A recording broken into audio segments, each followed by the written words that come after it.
You were tuned in to G5 Jeff TV. Hit the subscribe button, hit the like button, hit the share button as you come on in. Sit your ass down, get some of this good boxing talk on a Friday. It's going down. Dillian Whyte, Alexander Povetkin 2 is going down tomorrow. As you can see, as usual, I got my right-hand man with me. The VP is in the building. VP Shane, what's going on, bro? Everything's perfect, man. Everything's good. That's what's up. We coming off of a good week. We had a rocky, what was that, Wednesday? We had a rocky Wednesday. But my bro VP Shane took the ball and ran it in the end zone. Interview with Coach Padman McGriff was absolutely fire, man. So congrats to the VP on that. That was a spur of the moment. We did not know that was going to happen. That was not scripted at all. But big shout out to Coach Padman McGriff. Like, he probably dropped more jewels in that one interview than you probably gonna get from some people channels in probably a couple months. And that's not even me talking trash. That's just real shit. That's just real shit. Definitely. So big shout out to Coach Padman McGriff. Big shout out to Toriano Johnson as well. He was on the channel earlier this week. That interview was fire. Definitely check the clips out on Shane's Instagram at I_am Shane, the number 1, and also on my Instagram and Twitter at G5 Jeff TV if you missed the interview, or you can just go on the channel and just check the whole interview out. But today we are covering Dillian Whyte, Alexander Povetkin 2. We got a bunch of different fights on that card. It's about 3 of them that I'm really, really interested in. Shane, where do you want to start? What fight you want to chop it up? I feel like it's only right we chop it up with. I think it's Pfeiffer Webb. I think that's the first fight on the card. Maybe the Pfeiffer Webb. I think so. Yeah, I mean, Go on. Sorry. No, because I think Youssef is the second fight, right?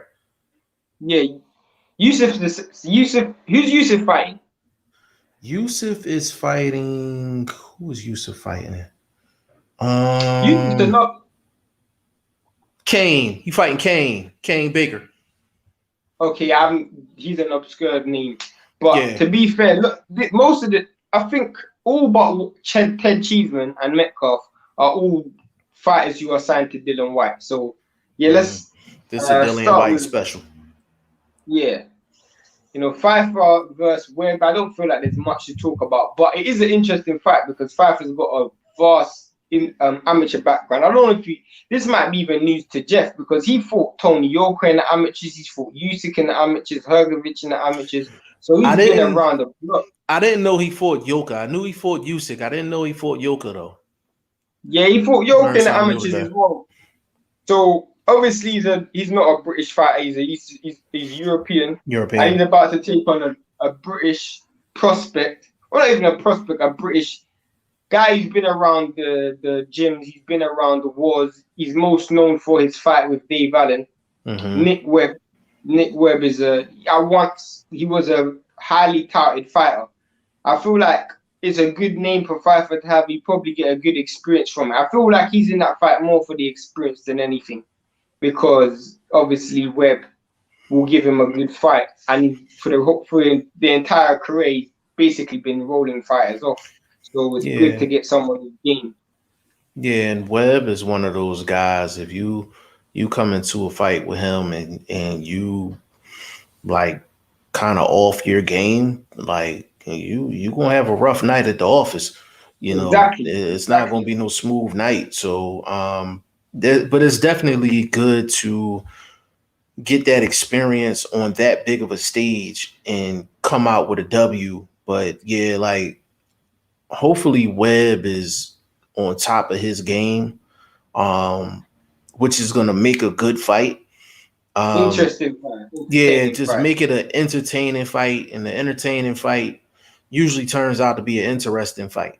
You know, so I'll keep it real. I haven't seen much of Pfeiffer in the pro games. I know about his amateur career, and probably since, like, obviously the Dillian Whyte connection, obviously his name's gonna be in the headlines for that.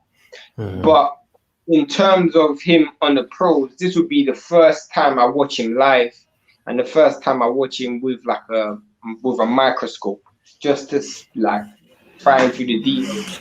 So yeah, good, interesting fight. I hope, as you said, Nick Webb comes to fight, because if he does, that could really be interesting.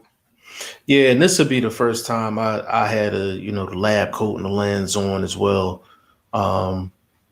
for him, and this is a good time for it as well. We in an era now where guys are 6-0, 7-0, 8-0, and they have step up fights.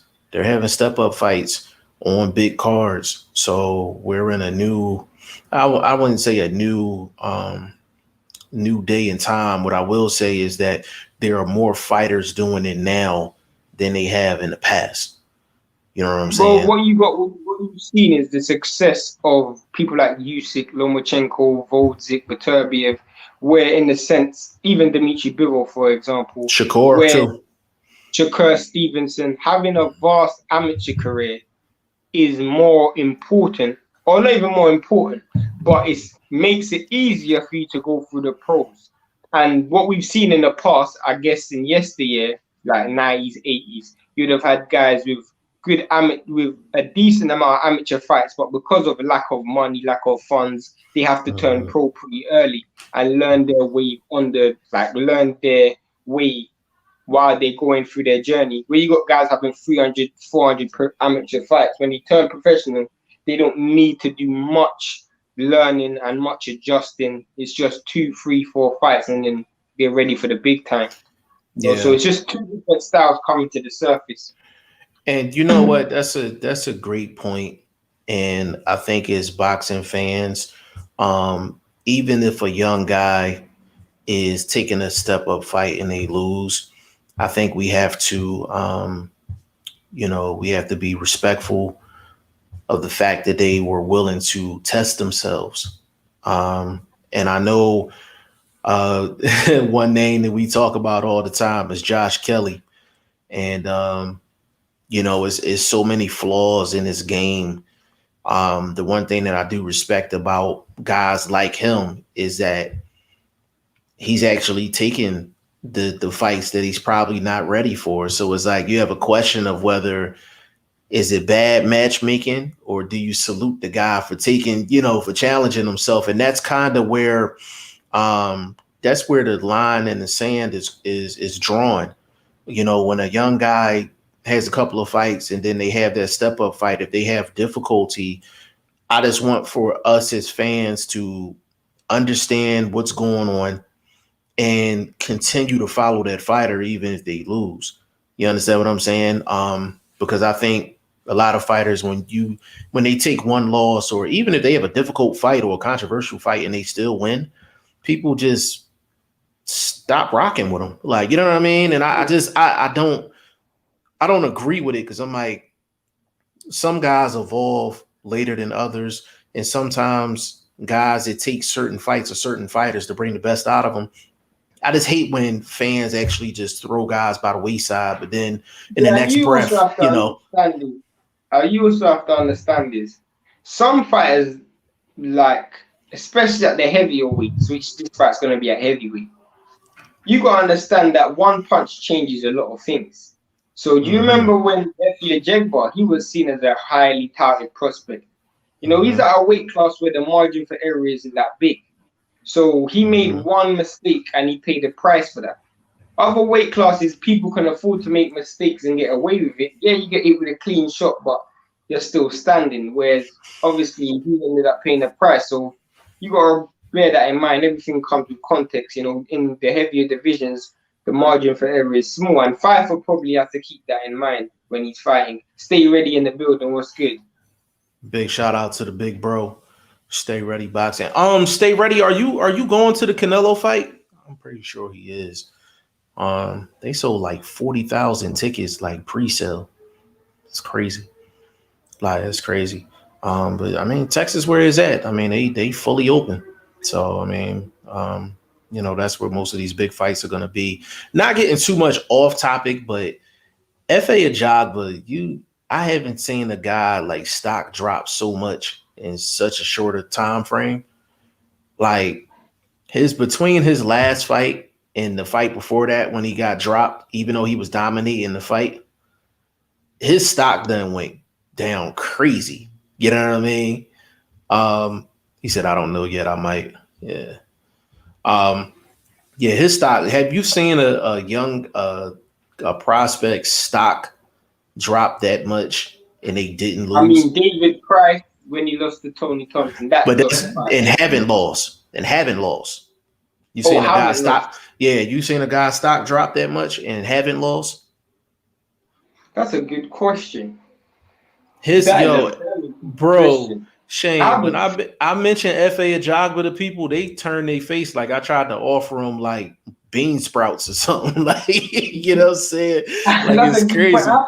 I have to really think about that one. And you know what? Stay ready. Stay ready can speak on that. That's F.A. Ajagba is in Texas. He in his neck of the woods. I'll pose the same question to Stay Ready. Have you seen a go ahead. Oh, I'm gonna read this. I got this one.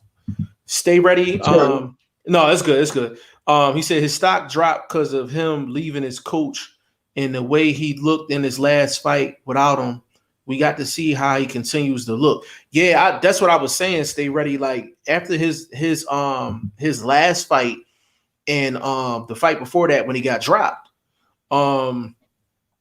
his stock just went down. Like his stock went down so much you would have thought he lost like twice. Like, you know what I'm saying? So he actually needs to. I know he's fighting within the next. I think he's fighting next month. He's fighting in April. And he definitely needs to have an impressive performance. But it goes back to our original topic. I'm thinking back, and I remember when. I'm just remembering when Amir Khan started his career. But then even then, all of his question marks came when he lost. He didn't even come. I'm struggling to think. I haven't seen. Yeah, he is on the Joe Smith undercard. That's a good undercard too. He on the Joe Smith undercard. That's a good one. Yeah, I'm telling you, I have not seen a fighter, a prospect stock drop that much and he didn't lose. Like, it's crazy. Like, it's crazy. Like, even like Broner, like you take Broner, like Broner, I think it was like a 7-for-8 fight. I thought he lost the fight. It was like a 7-for-8 fight, and it was on ESPN. And I'll never forget that fight. I forgot the fighter's name. I think his name was Quintero. And I know Broner's stock dropped a little bit, but Broner's name wasn't really hot at that time. But F.A. Ajagba's name is well known in the heavyweight division. So I haven't seen this. Wilder. Say it again. Mainly because of his affiliation with Wilder. You think so?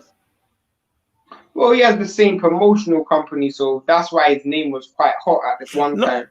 Oh, well, okay. I see what you're saying. Okay. Yeah. What's the next fight? It's crazy. The next fight is Youssef. To be fair, it's not really that fight's not going to really be that entertaining in the sense that if you're looking for competition, but it's going to be entertaining in the fact that Youssef is probably going to be someone he's looking to entertain, probably try to like impress and make a name for himself. I just really want to see what all the hype's about. That's literally what it is, to be fair. Yeah, that's a super featherweight fight. Kane Baker's 14-7. So I'm curious to see what Youssef does. It is some hype around the name. So he's another person that I'm gonna have the lab coat on and have the microscope and see what's really what all the hype is about. And this may not even be the fight to find out what the hype is all about, because of the competition. But there's, how we watch fights. There's subtle things that we're looking for that we like to see with fighters. So I'm definitely going to be looking, but this is not going to be. I mean, this shouldn't be no serious fight for Youssef at all. It really shouldn't be. But man, we got Campbell Hatton. I have to ask you this, Shane. What's the buzz? What's the buzz on this kid? Outside of his dad, Ricky Hatton, of course. Like, what's the buzz on this kid in terms of his skill set? And what do you think of him as a fighter? To me, it just seems that he's aggressive, and he has a lot of similarities to his dad in terms of nature. His nature is very similar to his dad, but in terms of actual skill level, it's not really that good. I'm not really that impressed. Like, from what I've seen, I'm not impressed. I know what's going to happen with his career. He's going to be built up to be something really good, really big. You know, have a lot of aggressive, like nice fights for the fans and stuff like that. And then he's going to be put in deep end or relatively deep end, and he's going to get found out because, again, the way fighters out of UK are grown. You know, the focus isn't so much on defense, and the focus isn't so much on preservation, self-preservation. It's more on seek, destroy, entertain. I feel like he's at an advantage point where the sense that he's always going to get maximum chance because of his dad, which is going to be a good ticket seller. He's going to mean that if he wants to take his career slow and do it the right way, he can. But also, if he wants to do it the fast way, if he falls, he's always going to get that second chance. So I guess that's... Yeah, and the one thing about Ricky Hatton that I don't think he gets enough credit for is for such a big pressure fighter as he was, defensively, he always found a way to kind of avoid the big shot. Of course we seen the what Manny Pacquiao put on him. Really outside of that, and then of course the Floyd, like the check left hook. I mean, that was like a thing of beauty. Like that was like textbook. You gotta understand, is a lot of the time in Ricky Hatton's career, whilst you can say that he still was quite defensively responsible. Yeah, that's what I'm saying. Like, he's, for a guy that applies that much pressure, usually defensively they're trash. But he wasn't that good. He wasn't that good. Ricky Hatton, he wasn't that good. Yeah, but the thing is with Ricky Hatton, like skill wise, he went way beyond what his skill level is. Like, he got to where he was strictly off of pressure. Will, pressure. And the one thing that he was good at is avoiding shots close. That's the one thing that I will say about Ricky Hatton. He made Floyd Mayweather miss a lot in the early part of the fight. Like, it took Floyd Mayweather a while to really find his rhythm offensively. And it's not easy for a pressure guy to do that. You know what I'm saying? So I do have respect for him. Because it's like, until you get to the speed of someone, it's like someone throwing fastballs at you directly in your midriff. It's very difficult to adjust your hands to catch it or to swing. That's related to baseball, to swing if it's directly at your midriff or close to you. You don't really get the leverage. Right. When you're at that mid to long range, that's when you're gonna get hang out to dry. But he made sure he didn't stay in that distance. He tried to cut that distance as quick as possible. And he was the definition of all the way in, all the way out. Yeah, and the thing with Ricky, and it's funny because I'm like, Ricky Hatton's just skill-wise, he wasn't that skilled. But he had two things about his game that I really like. The first thing, he had very quick feet. I love Ricky Hatton's feet. He had really quick feet, and then the ability to make guys miss in close range. And I'm talking about the money shot. Those are the things that I really liked about Ricky Hatton. But it's going to be kind of interesting to see how his son is built up. You know what I'm saying? I think that's the key, because to be honest with you, I haven't seen much of him. Like I've seen like clips, but I haven't seen much of him. But from what I've seen, nothing really stood out. I wasn't like, oh wow, like yeah, it's kind of like when we seen Shakur in the amateurs, you like, yo, like he's gonna be something. When you seen Devin, you like, yo, I don't get that. No, I don't get that with I don't get that with him. You know what I'm saying? With Campbell Hatton. I don't get that with him. Like at all. Like to be honest with you, I don't even think he has an average skill set as far as what I see. So they need to take it. He just seems like to me, again, he just straight up like and down.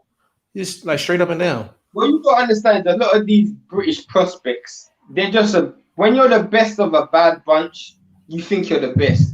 And he's gonna suffer from that. You know, you're just the best of a bad bunch. Well, let me throw this question your way. Because of what Ricky Hatton went through with Floyd, do you think Ricky Hatton's smart enough to get his son in a camp or two in the States early in his career to help him develop?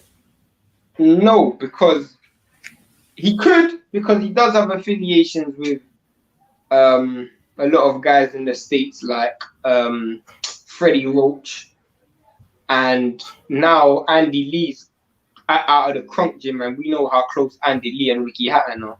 Mm-hmm. So maybe in that sense, you know, but you also have to remember that whilst he's his dad, he's not controlling his career, in the sense that you're not your son. Your son can only do what he feels is right. And isn't Ricky his manager? Yeah, but that doesn't mean anything.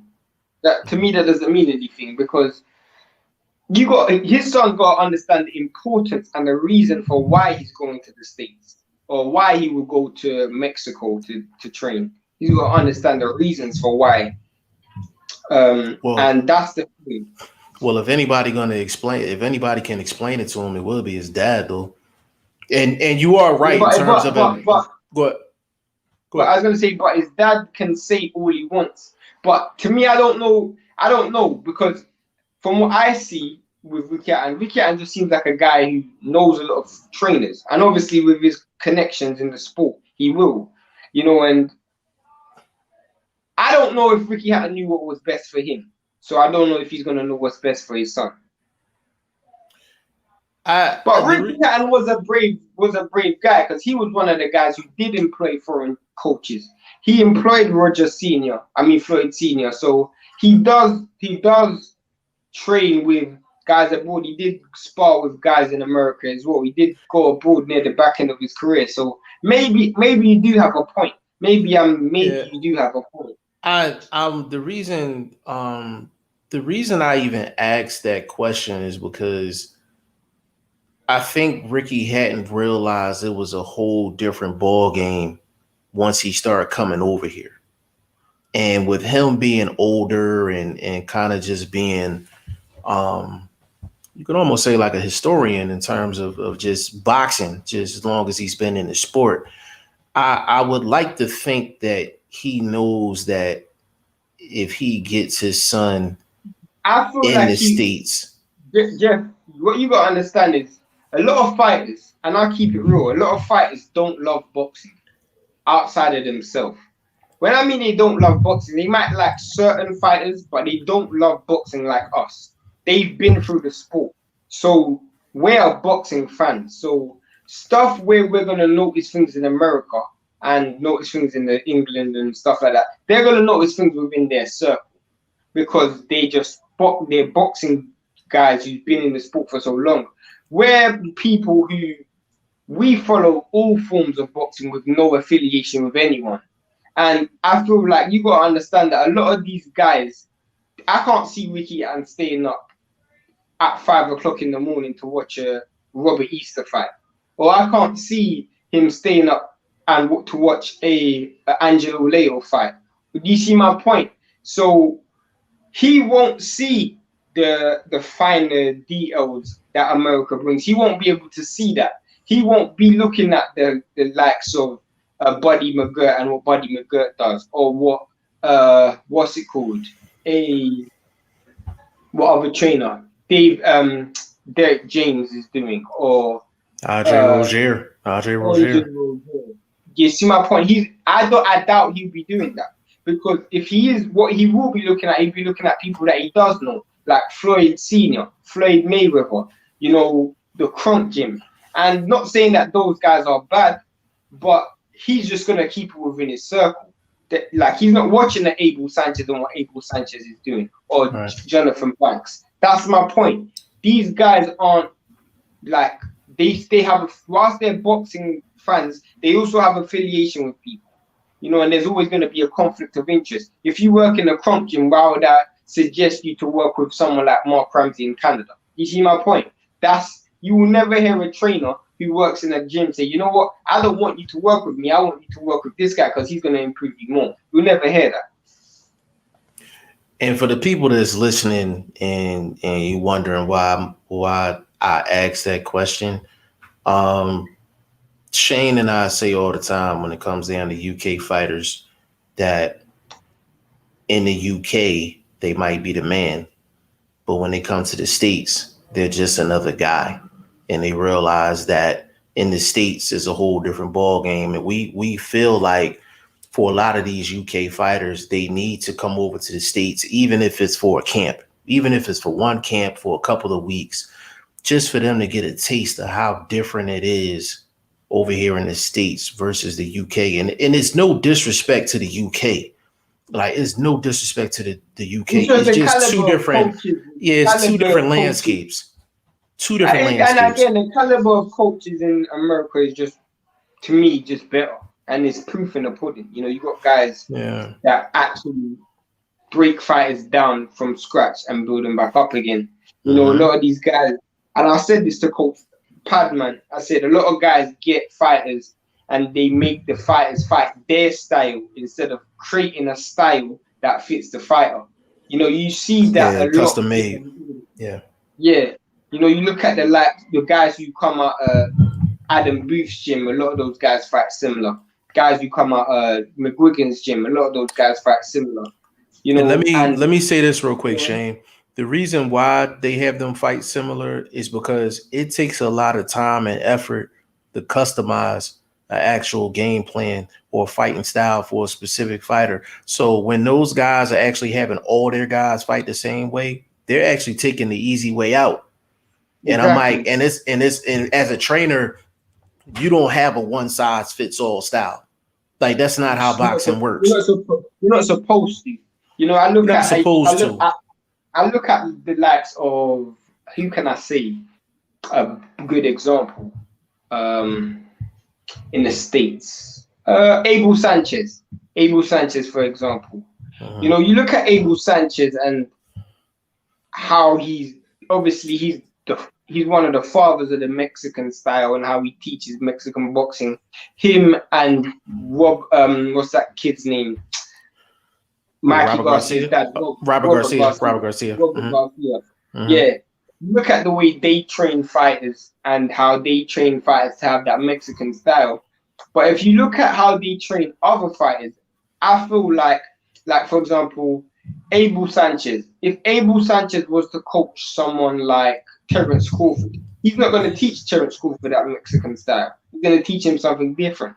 You see my point? And I've seen guys go to England who are full-on brawlers, and they end up turning, like, to me, one of my favorite trainers in the world, not saying he's the best, but one of my favorite trainers in the world is Kenny Porter. Because Kenny Porter, whatever fight he's with, he's training you on fundamentals. He's not training you on styles, tactics, he's training you on fundamentals. I'm going to teach you how to throw combinations, I'm going to teach you how to avoid shots, I'm going to teach you on footwork. That's fundamentals. That's fundamentals. A lot of these guys, they skip the fundamentals and they go, this is how we want you to fight, this is the style I want you to fight, and this is how you're going to fight. So when you look at a guy like Josh Kelly, he's just a welterweight David Haye because of the training style. When you look at Anthony Joshua and you look at Carl Froch, other than when Joshua just employed that new trainer, before he was just an up and down Carl Froch, a guy who was very easy to take with not great defense. He had to employ a coach. So my point is, a lot of these guys, they don't take the fighters' attributes and groom them into what they want. And that's what you didn't see. That's what you don't see. Like even when Ricky Hatton went to Floyd Senior, he started to train different. He started to behave different. That's why I have to credit David Hay. You got police in the background, bro. Mm-hmm. That's why I have to credit David Hay, because when David Hay took Derek Chisora, you saw instant transformation because he changed the way how he trained.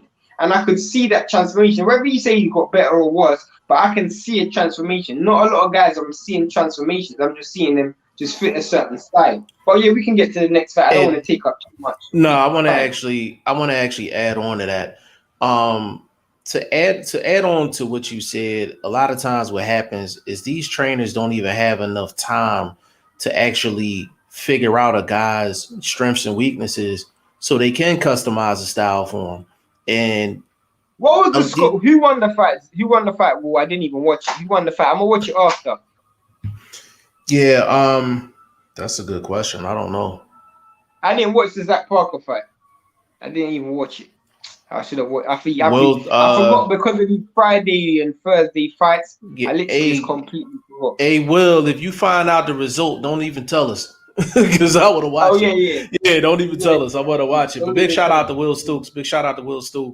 But yeah, these trainers are taking shortcuts with these guys. They're taking major shortcuts. You know what I'm saying? And of course he tells us. Told us. When I say Will Stokes tells Zach Parker you need to run it back with Darryl Williams. That was a straight robbery. I don't care what anybody said, that fight was a robbery. But I do like Zach Parker though. Yeah, I like Zach Parker too. But yeah, Will Stokes just came in and just crushed the buildings, man. He said, hold on. Oh, LOL. Hold on. English guys in here as well. He said, I didn't even remember it was tonight. Me neither. Listen, I remembered. Because I think Will and I spoke about it earlier, so I didn't forget. It's just I didn't watch it. L-Dub done a video on this as well. That's why I'm so annoyed. L-Dub done a video on this, and I've just forgot. Big shout out to the homie L-Dub boxing, man. He one of the best doing it. Definitely. Point blank period. Go subscribe to L-Dub boxing. If you don't subscribe to L-Dub, you might as well just stop watching boxing because he's got heart. Like he's educating me all the time. So. Can I tell you something? Can I tell you something about L-Dub real quick, yo?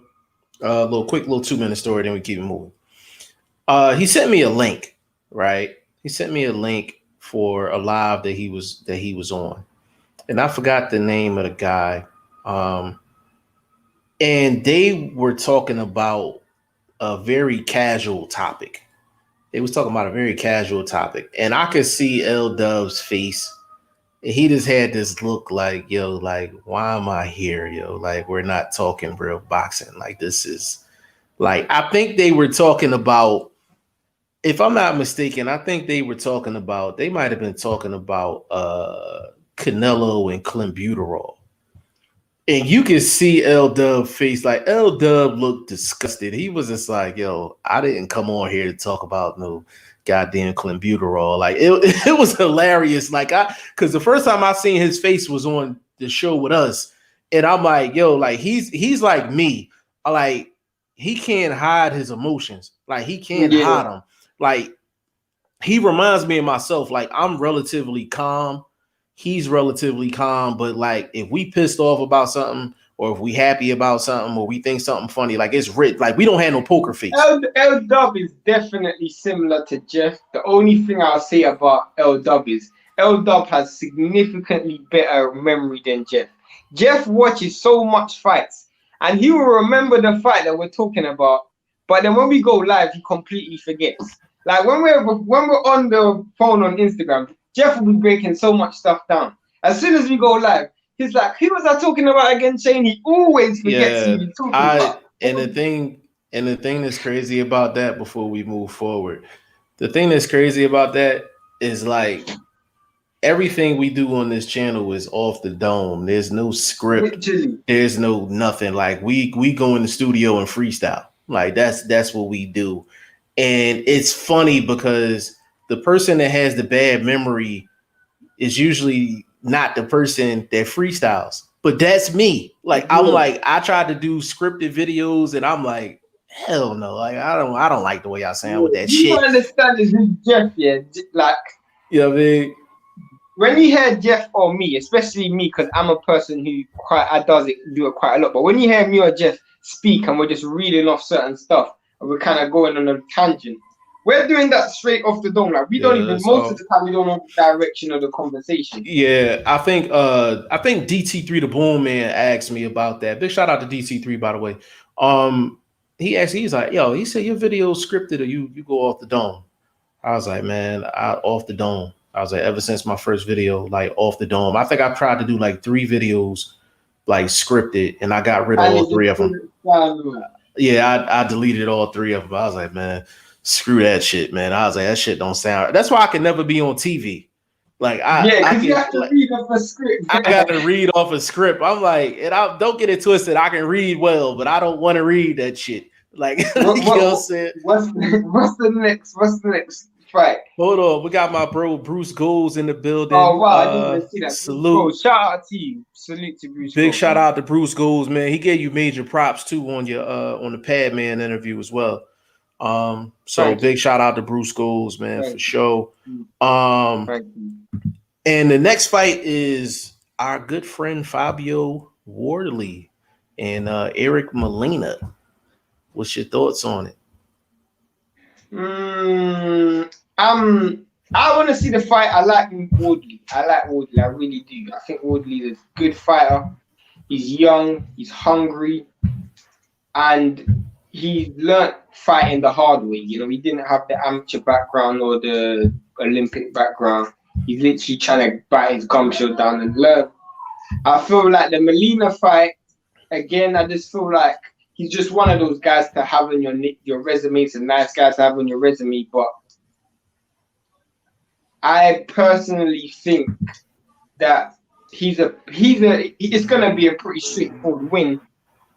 It's just how fast he does it and like what's his priorities really. Is he gonna try knock him out fast or try get some rounds in? That's finding that balance. Well, let me ask you a bet with G5 Jeff TV question. Is this over or under 3.5 rounds? I was asked that earlier today. I'll tell you my answer after.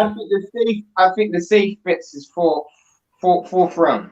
I would say it won't go past 4. It won't go past 4. No, it won't go past 4.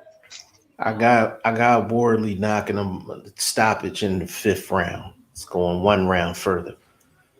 No more than 5 though. No more than 5. If it goes past 5, we got a problem. Because Eric Molina he fought Herkovich in his last fight and lost. He got knocked out in the 3rd round. Was it the 3rd or the 2nd? It was the 2nd or the 3rd round. Eric One Molina of those rounds, he got knocked out early. I think it was the 3rd. I'm almost sure it was the 3rd. Well, you gotta remember, this is that was pre-COVID. This is post-COVID, so you don't know where these guys' minds are, where they've been. You know the thing that's funny though, Shane? I'll remember when a guy got knocked out, but I might not remember his name. Like that's funny as shit, yo. Like I need cue cards just for names, yo. Just give me like on one side of the board, like the person face, and then on the other side, the name. That's all I need. Like I don't need nothing else. Just let me talk. You know what I'm saying? And I like the fight. Very, very nice setup. Although that being said, it isn't competitive. No, it's not competitive. Over Jeff, Will Stokes is 3rd, and Hergovich did it with his speciality rabbit punches. So a specialty rabbit punches. Herkovich does have a tendency to lay hands to the back of your head. At times, typical Eastern European shit, fight outside the bar type shit. You know what I mean? But it's up to the referee to do his job. It's up to the referee to do his job at the end of the day. But I'm saying it's post-COVID, so I want to see. I think Molina's not going to be in the best of shape. I didn't even see his weigh-in. I only saw Kongo. I saw most of the other wins. I just didn't see that one. Yeah, I didn't see his. Matter of fact, I can actually look that up real quick. What did he weigh in at? But you know what? That don't even matter because I don't know what his typical weight usually is, to be honest with you. Let me see. He's a big guy, so yeah, he's usually probably like in the 250s or something like that. I was about to say 250. Yeah, maybe close to 250. Yeah, I would say probably between round 3 and round 5, he should get Molina up out of there. But Molina, faster though. He could do it faster. He could definitely do it faster. But you know, it's just a name. Like it's another name. You know, for Wardley. It's just Eric Molina is diminished so much offensively.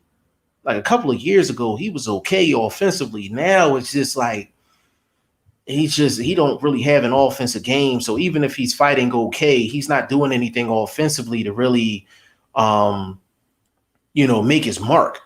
You know what I'm saying? Hold on. We might as well go to it. Go ahead, Shane.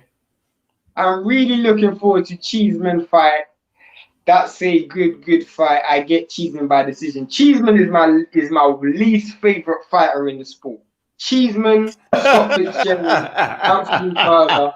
Those three are my least favorite. Hold on, what's the other two? Anthony Fowler and Scott Fitzgerald are my least favorite fighters. Those are, to me, absolute disgraces to boxing. Because can you explain why, sir? But they've been built up as prospects, and they're just disgusting. They ruin my boxing appetite. Boxing you look like you about to throw up, bro. Yeah, you're not supposed to fight with your face in boxing. Like that's what they do, face fighting. Every time they fight and they come out looking like mincemeat. Every fight. Hey, bro. Remember Cheeseman's last fight? And Eggleton as well. Eggleton's another one. Yeah, he is another one. But Cheeseman's last fight, right? We sit up there, we like, yo, he refuses to move his head. He refuses to throw a jab. He refuses to make this fight easy. And we sitting up there after 10 rounds. We really would say, didn't you have it like a draw? No, I had Cheeseman winning. You had Cheeseman winning. Somebody had it a draw. Somebody had it at a draw. That we talked to. I don't remember who it was, but he was like, yo, I had it a draw. And I'm like, I thought he won like, I think I had him 7-3? I think I had him 7-3. Hold on. English guy said Cheeseman is guaranteed entertainment, though. That is a fact. No, that's a fact, but that's not necessarily true. It's not a good fact.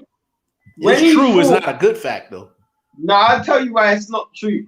Because when he fought a decent boxer, it wasn't even entertaining. When he fought Sergio Garcia, who was supposed to be a step up, Sergio Garcia scored him for 12 rounds. And that's why I say he just fights guys who fight similar to him, who come forward and they're willing to trade. If you fight anyone with good feet and use distance, it's going to be a boring fight because he ain't got quick feet. And you don't know how to close distance and punch it. So, but ain't that good matchmaking, though?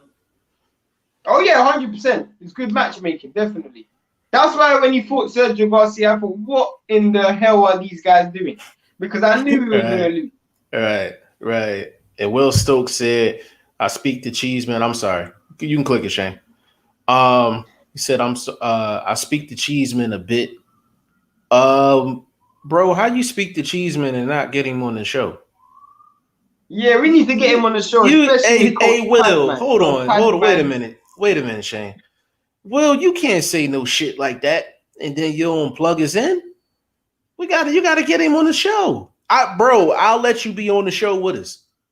Just get him on the show. And I won't kill him either. I won't ridicule him. I don't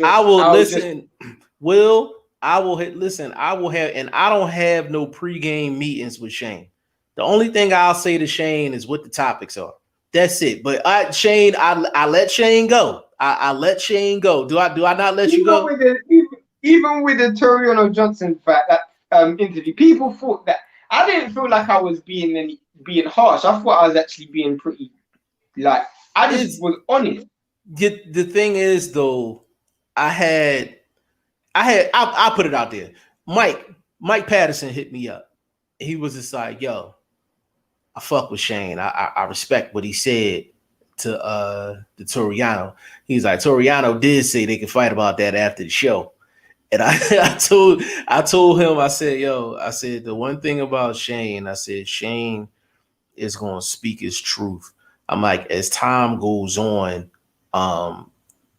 he'll probably be more savvy in terms of how he says stuff. Like, but like it's a delivery thing. But I'm like, trust me, it's from a good place. But I said, just the older he gets and the more he actually does this, he'll get more savvy with the wordplay.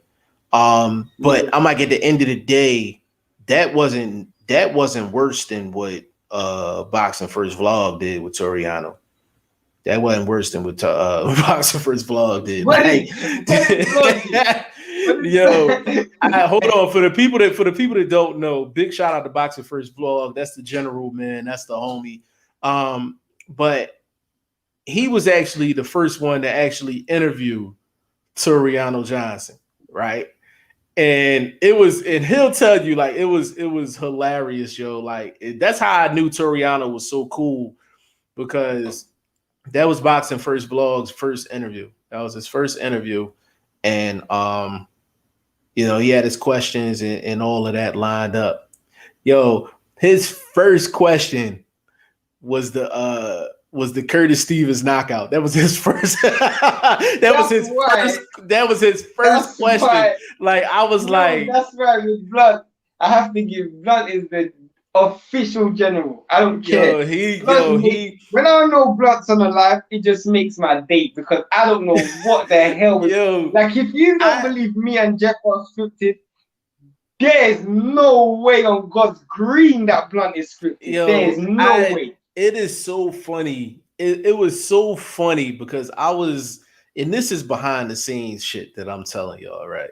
So it was funny, and we gonna get back on topic, but I gotta tell this story. So BoxingFirst Vlog, he reached out to Toriano. He like, yo, like, just do this interview, like, whatever. Toriano like, all right, cool, like, no problem.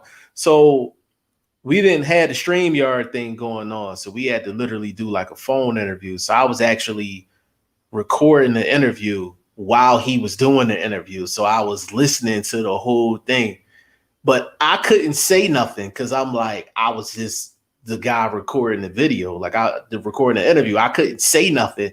And like, I literally had myself on mute, and I'm like, why the fuck would you ask him that?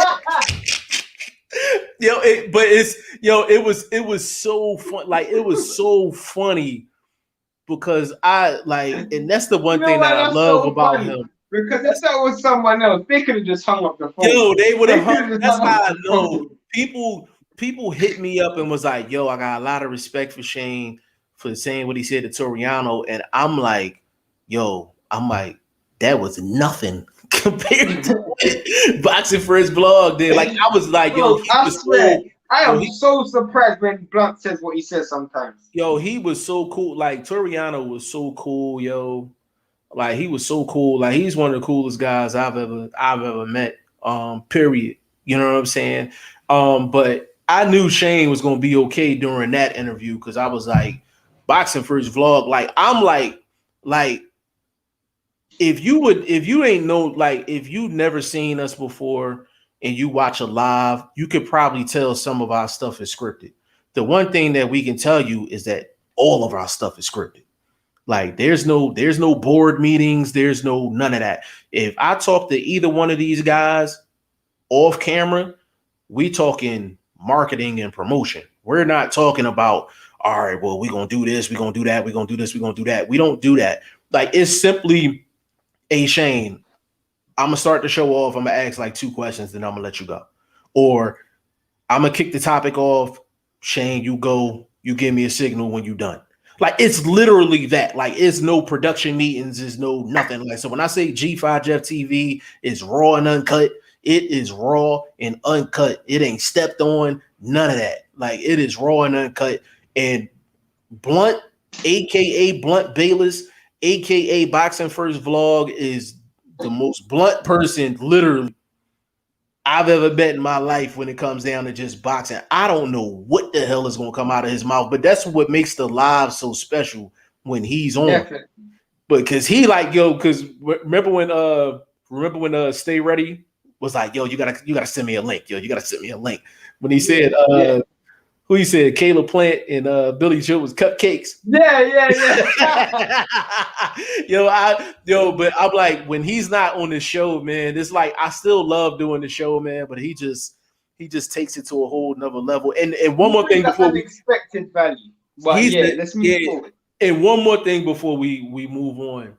You know when he's under the most control, yo, is when he does his own live on his own channel. He's completely different. He's completely different. Like, Jeff decided to take up that Blunt Bayless role and Jeff's on that.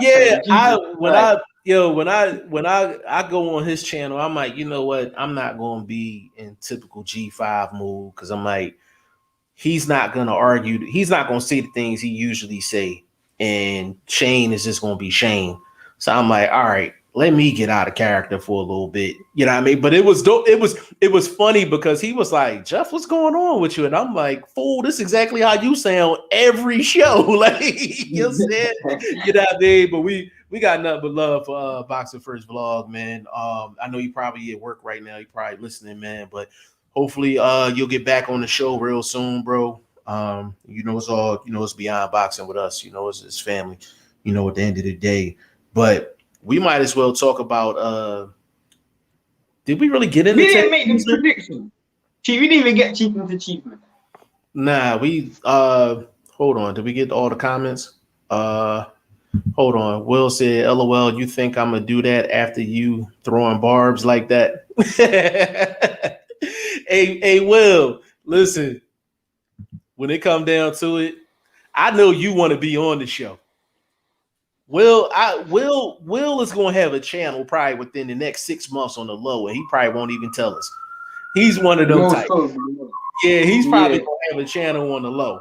So you might as well get the experience now. Get Cheeseman on the show. I'm gonna have a board. Listen, I will have a pre-production meeting with Shane, and I'll tell Shane, hey Shane, please don't get us hung up on.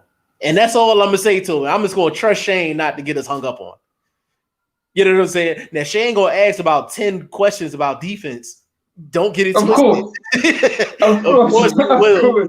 You understand what I'm saying? He's going to ask questions about defense, but because I even asked Toriano questions about defense, and his defense ain't even that bad. But Toriano acknowledged it. Toriano acknowledged it. You understand what I'm saying? Toriano acknowledged it.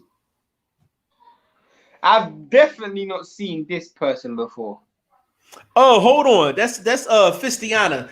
Hold on. Let me first of all, big shout out to you. Fistiana actually has a boxing channel, Shane. It is it's a she. Yes, a young woman. Yes. She is 4. Yes, right. Hold on, let me finish this up real quick. She has a boxing channel, right? And then I thought this was fascinating. There's 4 women that's like hardcore talking boxing. And hold up. We just talked like 2 days ago. I think it was like 2 days ago.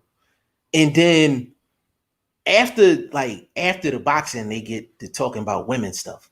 Like that, I said I actually listened to like 2 of her lives, and I was like, yo, this shit is like, I said, this shit is in a lane of its own. But they actually know they boxing.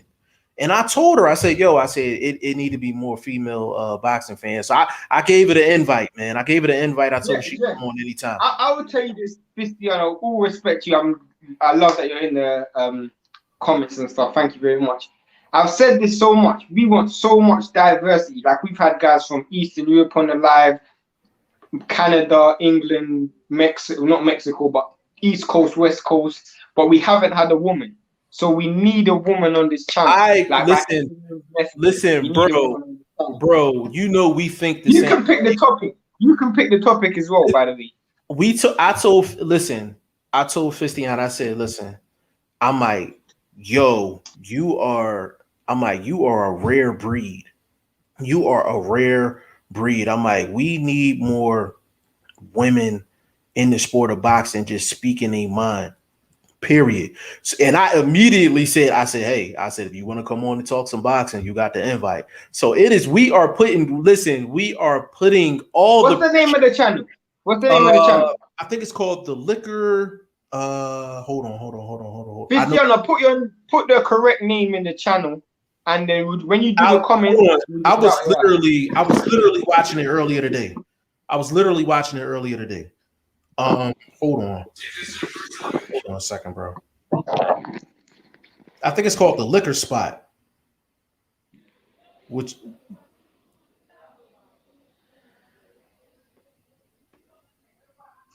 Brusco says salute Queen Cristiano. Yes. The liquor spot. Brusco family. Oh, hold on. Wait a minute. Hold up. Bruce goes, you family, bro. You family. I like we be in the same lives, bro. Why you ain't tell me you knew females that knew they boxing, bro? Yeah, bro. You can't, Bruce goes, you can't keep that from us. Bruce goes, I want to know. I want to go one step further. I want to go one step further, Bruce goes. You know how G5 rolls. G5 will give you an invitation if you're sweeping the streets in a boxing ring. Absolutely. So we give everybody an invitation. So why haven't you jumped on the show? That's what I want to Bruce goes, hold on. So we got to extend a couple invitations, man. Bruce goes, you got to get on the show. You got to get on, brother. You got to get on the show. You family over here.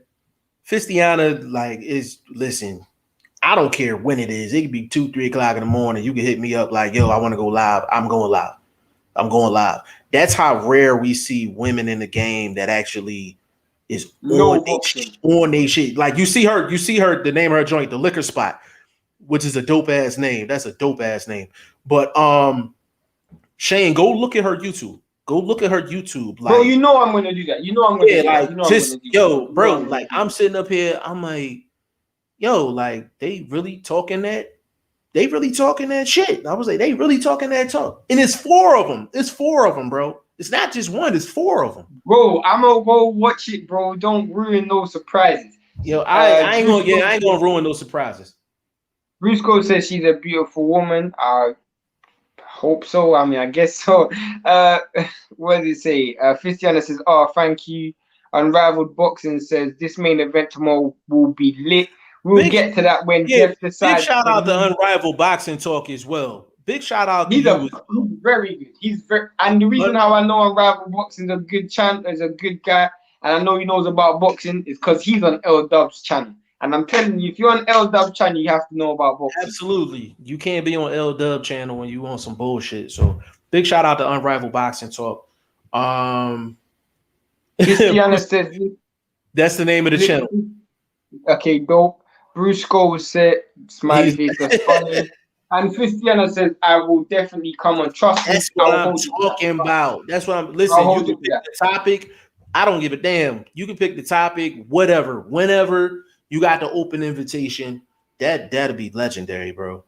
Get a female on here. Like we need it. Actually, we ain't even got to the Cheeseman Metcalf fight yet, bro. We gonna get to that in a second. But we need a queen. We need a queen of the channel anyway. We might have to go on. This time could actually work. No, it won't, because the fights will be on at that time, Bruce. But maybe next Saturday. Hold on. That's the same time Fistiana live goes on. She told me Saturdays at 5 Eastern. I wonder if he's talking about that. Because that's when she goes live every Saturday. Okay, fair enough. At 5 Eastern. Yeah, but I'm definitely going to be in the comment section of that joint, like for sure. For sure. Big shout out to them. But Cheeseman and hold on, Jack C. Unrivaled is the Whyte L Dub. Hey, Jack C. I don't remember ever seeing Jack C. You gotta hold on. You got Jack C. You gotta subscribe to the channel, man. G5F TV. If you're not already subscribed, go subscribe to the Liquor Spot. Go subscribe to Bruce Goulds, Unrivaled Boxing Talk. Everybody in the comment section, I think they all got channels. Go subscribe to everybody. Everybody family up in here.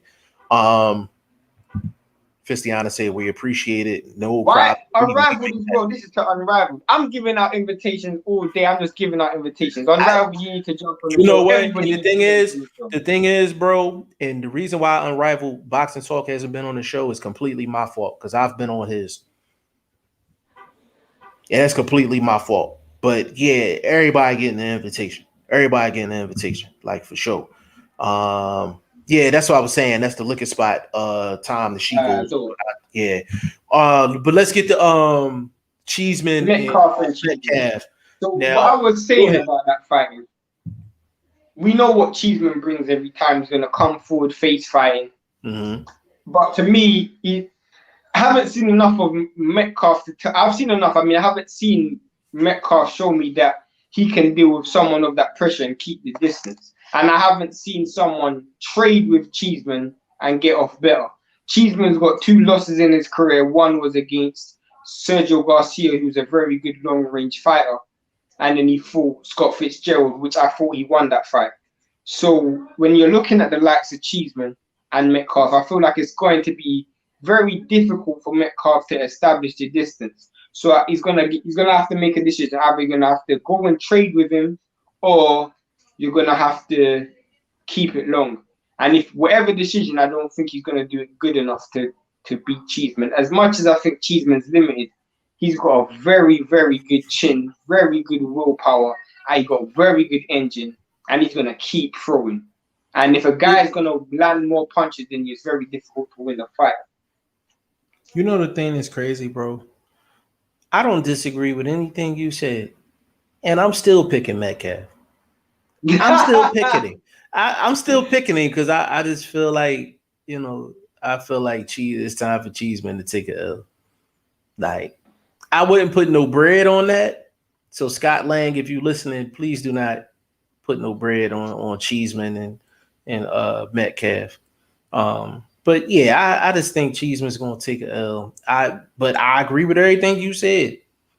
And Metcalf is one of those guys.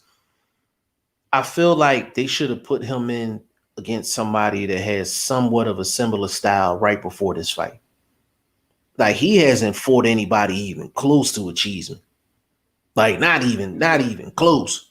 So I would have put him in with someone like a Jason Wardley. That would have been a good scrap. That would have been a good setup scrap. I mean, if you saw Jason Wardley against Jarrett Hurd, even when he was fighting Hurd, and how much pressure he gave Hurd, and Hurd's a world-class elite fighter. The only thing is Wellborn isn't as durable as Cheeseman, and I would say Wellborn isn't as diverse in his punches as Cheeseman, but he is very aggressive and he's come forward and he don't flex back. Yeah, that's a good fight because of the aggressiveness. Aggressiveness. Just because of the style, you're gonna have to fight right? 2 minutes for 12 rounds. Absolutely. Is that fight 12 or 10? That fight 10?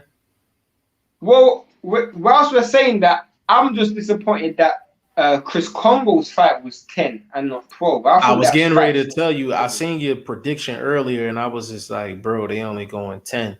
But I was like, I'll wait until we go live. No, because I found out after, bro. I'm thinking that fight's only 10. Fight should have been 12. Maybe I'm wrong, but wasn't the Luther Clay fight 12? The one in the Povetkin? No, I think that was 10. That might have been 10 as well. Yeah, that was 10. Will Stokes in the comment section, bro. No, I mean. No, put it up. Let me read all the other comments, because I could be completely wrong. That's the Liquor Spot time. Go past that. Okay. Next one. This will be a very good fight, very good win for Ted. Shane, what are you talking about? Jason Metcalf did fight Wellborn. Whoa, he did get the preparation then. I definitely didn't watch that fight. Did Metcalf fought Wellborn? Well, I definitely. Then you got the because I didn't even watch that fight. I definitely didn't watch that fight. Didn't watch that fight. When was that? I usually don't fact check people, but I gotta fact check that one. I didn't even know that. I didn't know when that. When was that? I would have to see when that he did fight Wellborn.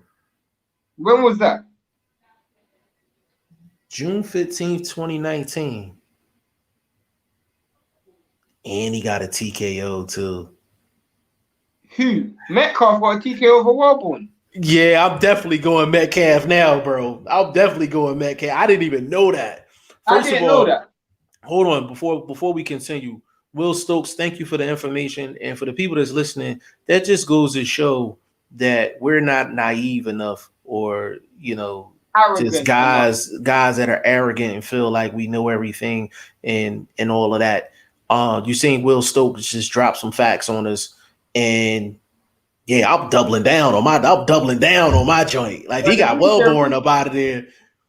The reason why I said that is because when you think about it, Wellborn, wasn't that the same year Wellborn fought Hurd? Because Wellborn fought Hurd on the Wilder Fury undercard. First fight. That was December. So that was December. That was December 18th. No, it was like right before, like a month before the year was out. It was like December 1st. That was on that Wilder card. December 1st. And when was Wellborn's next fight? That was June 2019. So it was basically 7 months, 6 months. 6 months. Wow. I didn't know that. I don't know how. No, big shout out to Will Stokes on that, man. Like, when was it? June 2019.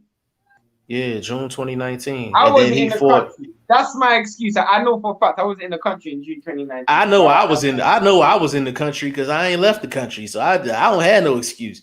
I didn't know, bro. I didn't know. Like, for sure. No, well done, bro. Well done, bro. You definitely get the respect for education. I didn't know that. Absolutely. He said, "Wow, I stumped you." Go back to that one. Oh, I got it. He said, "Wow, I stumped you guys. Give me that respect." Yeah, you get mad respect. Mad respect. Definitely. Now, Shane was out of the country. I know they got Wi-Fi in whatever country he was in, but I'll let him slide with that excuse. Let him slide. Hold on. Unrivaled Boxing Talk. Yeah, I'd love to come on one day for sure. Dropped you guys a share on my community page. Hope it helps. Great channel, genuine boxing fans. Hey, bro, man, we definitely appreciate that, man. Unrivaled Boxing Talk, man. He be bringing that heat. He be bringing that smoke. On top of him being on L Dub channel. You know what I'm saying? Yeah. Hold on. Eric Rosas. I know Eric knew. Eric, go subscribe to everybody. Everybody in the comment section, including myself. Go subscribe to everybody. He said, y'all think Kongo gets the stoppage? His opponent only has 2 KOs in about 20 matches, so he doesn't punch hard. I kind of think Kongo is going to walk him down and get a KO. Let's get to that. Let me preview it real quick, and then I'm gonna let you go. I'm gonna let you get yours all first, Shane. Chris Kongo versus Michael McKinson. Fight at 147 pounds. Chris Kongo is 12-0, and this off the dome. 12-0. I think 7 KOs, Shane. 12-0, 7 KOs for Chris Kongo. Is he not 14? Is he not 14-0? But maybe I think he's 12. I think he's 12-0 with 7 KOs, and I think Michael McKinson is 19-0 with 2 KOs. I know he's got 2 knockouts. With 2 knockouts. So Shane, and this is for Eric Rosas. Shane, I'm gonna let you go. Go ahead and preview this fight, good brother.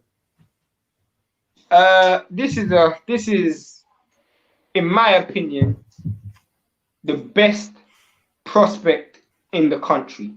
By far. Chris Kongo is the best prospect in the country.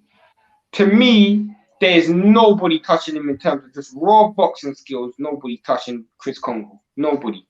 And the reason why I'm just saying that, even if he had 20 KOs out of 20, he's not beating Chris Kongo.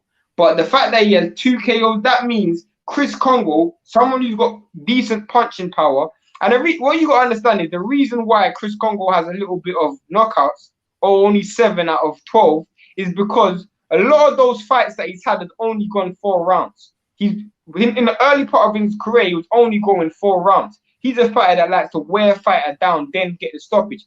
Most of his fights that's gone past 4 and gone past 6, he's got stoppages. I think he's never gone past 6 rounds in his career and not got a stoppage. So this is a guy who actually does have punching power and can wear you down.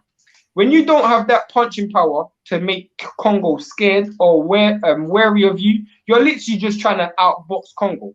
You're trying to outbox someone who's defensively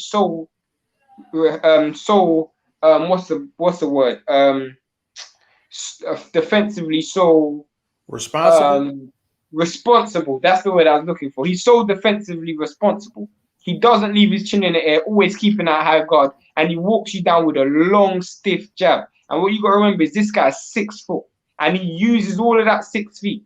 And I know this might be a bit awkward because in the first maybe 4 or 5 rounds, what you're going to find is it's going to be difficult because he's a southpaw McKinson, and McKinson does like to use distance. But the problem that he's going to see is Kongo's longer than him.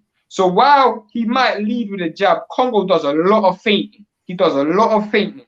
So a lot of that feinting, McKinson's going to try and counter. He's going to walk into a backhand right.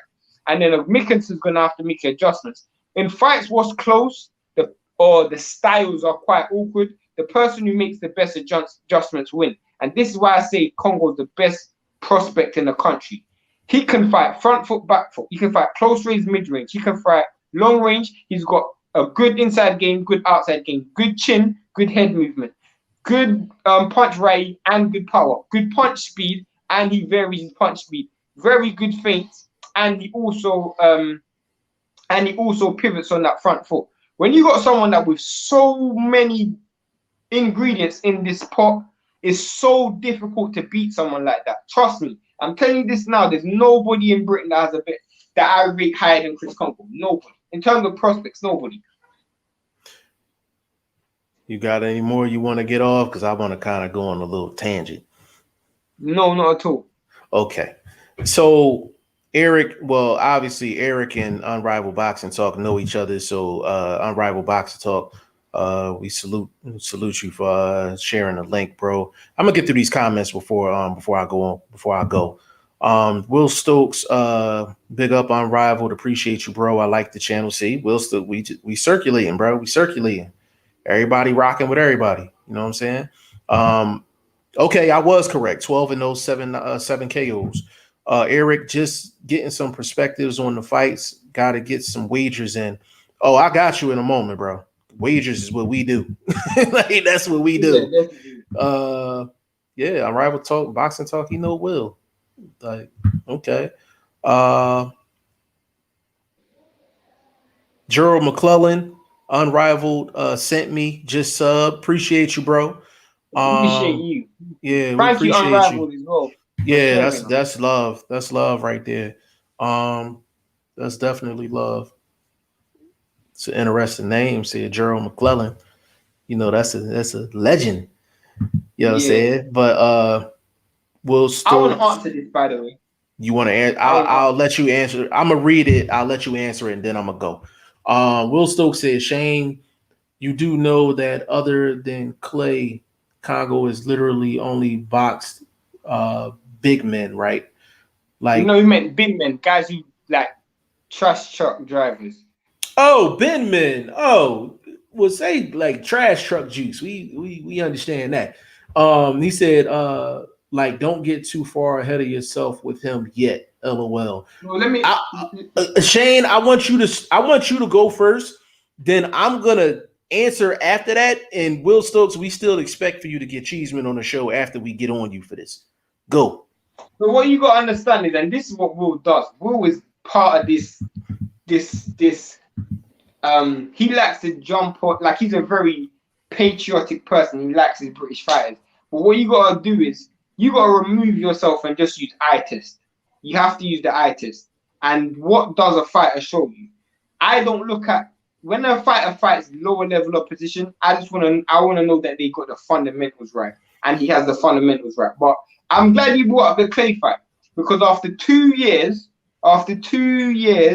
of inactivity, he didn't fight for 2 years. Kongo came and he was on a big pay-per-view card, and he fought Clay, who has never been stopped, and he knocked him out. And he won nearly every round. And he not once got even remotely close to getting hurt or in any form of trouble. He hurt him several times in that fight. And can I follow that up? Go ahead. Let me follow that up real quick. The Luther Clay fight is the only fight you need to see as far as Kongo is concerned. Not only did he come off of the long layoff, Clay is one of those guys. He's aggressive, but he's awkward with the aggressiveness. So if you don't have the skill set of a Chris Kongo, Luther Clay is the guy that's going to give you trouble. He beat him on the outside. He beat him mid-range. When he got in close, he held his own, did what he had to do. And then he's in the middle of the fight, after a couple rounds, he just started picking him off. And you could just see Clay knew he was going to have to pay a price every time he tried to walk in that front door. I'm big on the eye test. And when it comes down to it, Kongo just checks all the boxes as far as I'm concerned. He checks all of the boxes. I'm going to get these comments real quick. D Hodges, what's going on? D Hodges, we miss you, good brother. D Hodges even came on. He came on twice, right? D Hodges was on twice. I think he was on twice. Big shout out to you, good brother. Yeah, it's a party in here, man. Everybody know everybody. Slervin, what's going on? Slervin, I ain't seen you in probably like a good couple weeks, but Slervin that's an original. Slervin been with me for a minute. Unrivaled Boxer Talk, he said it was 8 months, not 2 years. No, he corrected himself. It's 16 months. So I was incorrect. It was a year. He corrected himself. A year. Oh, okay. I know it was longer than a year because I follow Kongo's career. Me and Jeff were talking about Kongo before he had 10 fights. Yeah. Before he had 10 fights. Eric said, I thought Clay and Kongo would have been competitive. Bookies had that as a 50-50 fight. If I remember, they definitely had it as a 50-50 fight. Let me see. Well, no, that was for Clay, not Kongo. Misheard. Got you. Yeah, he said 16 months for Kongo. Yeah. So it was a long time. Let me get to this Kongo. Let me get down to this Kongo and McKinson fight. Now, for the people that's new, you know what I'm saying, I do my homework. I got a little lab coat and all that good shit, and I do my homework. Let me tell y'all something about McKinson, right? You can look at his record and you can be like, all right, he's 19-0 with 2 knockouts. So it's easy for you to say, okay, well, he can't punch. His last fight, he got 2 knockdowns. But again, if you ain't watched the fight, you would think, oh, okay, he got 2 knockdowns. One of them, it looked like a push. The other one, the guy was just off balance. They were both knockdowns. Don't get it twisted. They were both knockdowns, but they weren't money shots. You know what I'm saying? They weren't money shots. So I sat and I watched about 5 fights of McKinson, right? And I only need to see maybe 3 fights of a guy, a max of 4 for me to have a pretty good idea who they are as a fighter. Let me tell you all about Michael McKinson real quick. When I see 19-0, I'm expecting to see a certain type of fighter on tape. When I look at Michael McKinson on tape, I don't see 19-0. I just don't. I'm not saying he's a bad fighter, but I don't see 19-0. But let me tell y'all why, though. He has the same pattern in terms of when he fights. He has the same punch patterns. So, for example, the first 2 to 3 rounds, he's countering with 3s and 4s. He counters with combinations. He don't pot shot. He counters with combinations. Probably after round 3, round 4, he, you know how Broner lean back and try to throw that check left hook. That's exactly what McKinson does pretty much after the first quarter of the fight. And that's what he does. He likes to take side steps, to avoid shots. You rarely see him trying to leave out the back door. He'll try to leave out the side door. But that's him. And the one thing that McKinson does, and this is why I think he's going to get into major trouble in this fight, is he tries to throw a lot of shots and he tries to put emphasis on his shots instead for just letting his punches flow. He tries to put that extra oomph on his shots. So a lot of times he's off balance when he's cranking up to throw those shots. Chris Kongo is the wrong dude to be off balance against. I don't care if that you're a southpaw. He's the wrong dude to be off balance against. And you trying to throw home run shots and you got 2 knockouts. A lot of the stuff that McKinson gets away with, he's not going to be able to get away with it against Kongo. Kongo is the taller fighter. He's the quicker fighter, and he's the more athletic fighter. So I think Chris Kongo, once he figures out that southpaw style in terms of not the fact that he got to figure out the style, but just what punch combinations he wants to go with. I'm thinking probably from first half after maybe round 3 or 4, he should be walking McKinson down. Yeah. He should be walking him down. The reason why he brought up a very good point, bro, is because last week we saw Orthodox versus Southpaw. And normally the jab shouldn't work so effectively when you're fighting as Orthodox against a Southpaw. But Cody got used to the style and realized if he uses the jab a certain way, it can work. It's not always going to be like that. So when Jeff says he needs to find out the style or the method of how the method of his fighting style, or his southpaw stance, all that means is, am I going to counter with the backhand right? I'm going to lead with a straight right, or am I going to walk him down with the dummy left hand and backhand right, or slapping left foot? That's what he means. Yeah, and let me add this, Shane. Chris Kongo, he's going to have to actually win the battle with the footwork before he starts punching. I'm going to tell you what McKinson does. McKinson will throw a lead right hook just to get his foot around yours. He does do that.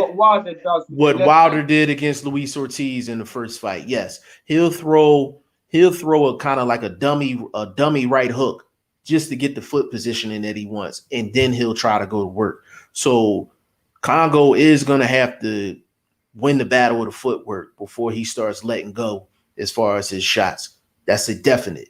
Like that's a definite. I will say that Kongo's not going to be able to just walk in there and not have to worry about the feet and just let his hands go. No, that's going to be a part of his process of trying to figure out McKinson in that southpaw style early. You got a lot of comments, but we got to go. I'm about to run. I'm about to run through them. Slavin, watching when I can, brother, between work. You know how it is. I definitely know how that is. Unrivaled Boxing Talk. Michael McKinson isn't anything special. He just has this knack of nicking rounds and ending exchanges with the final punch. That's mainly because of that front foot.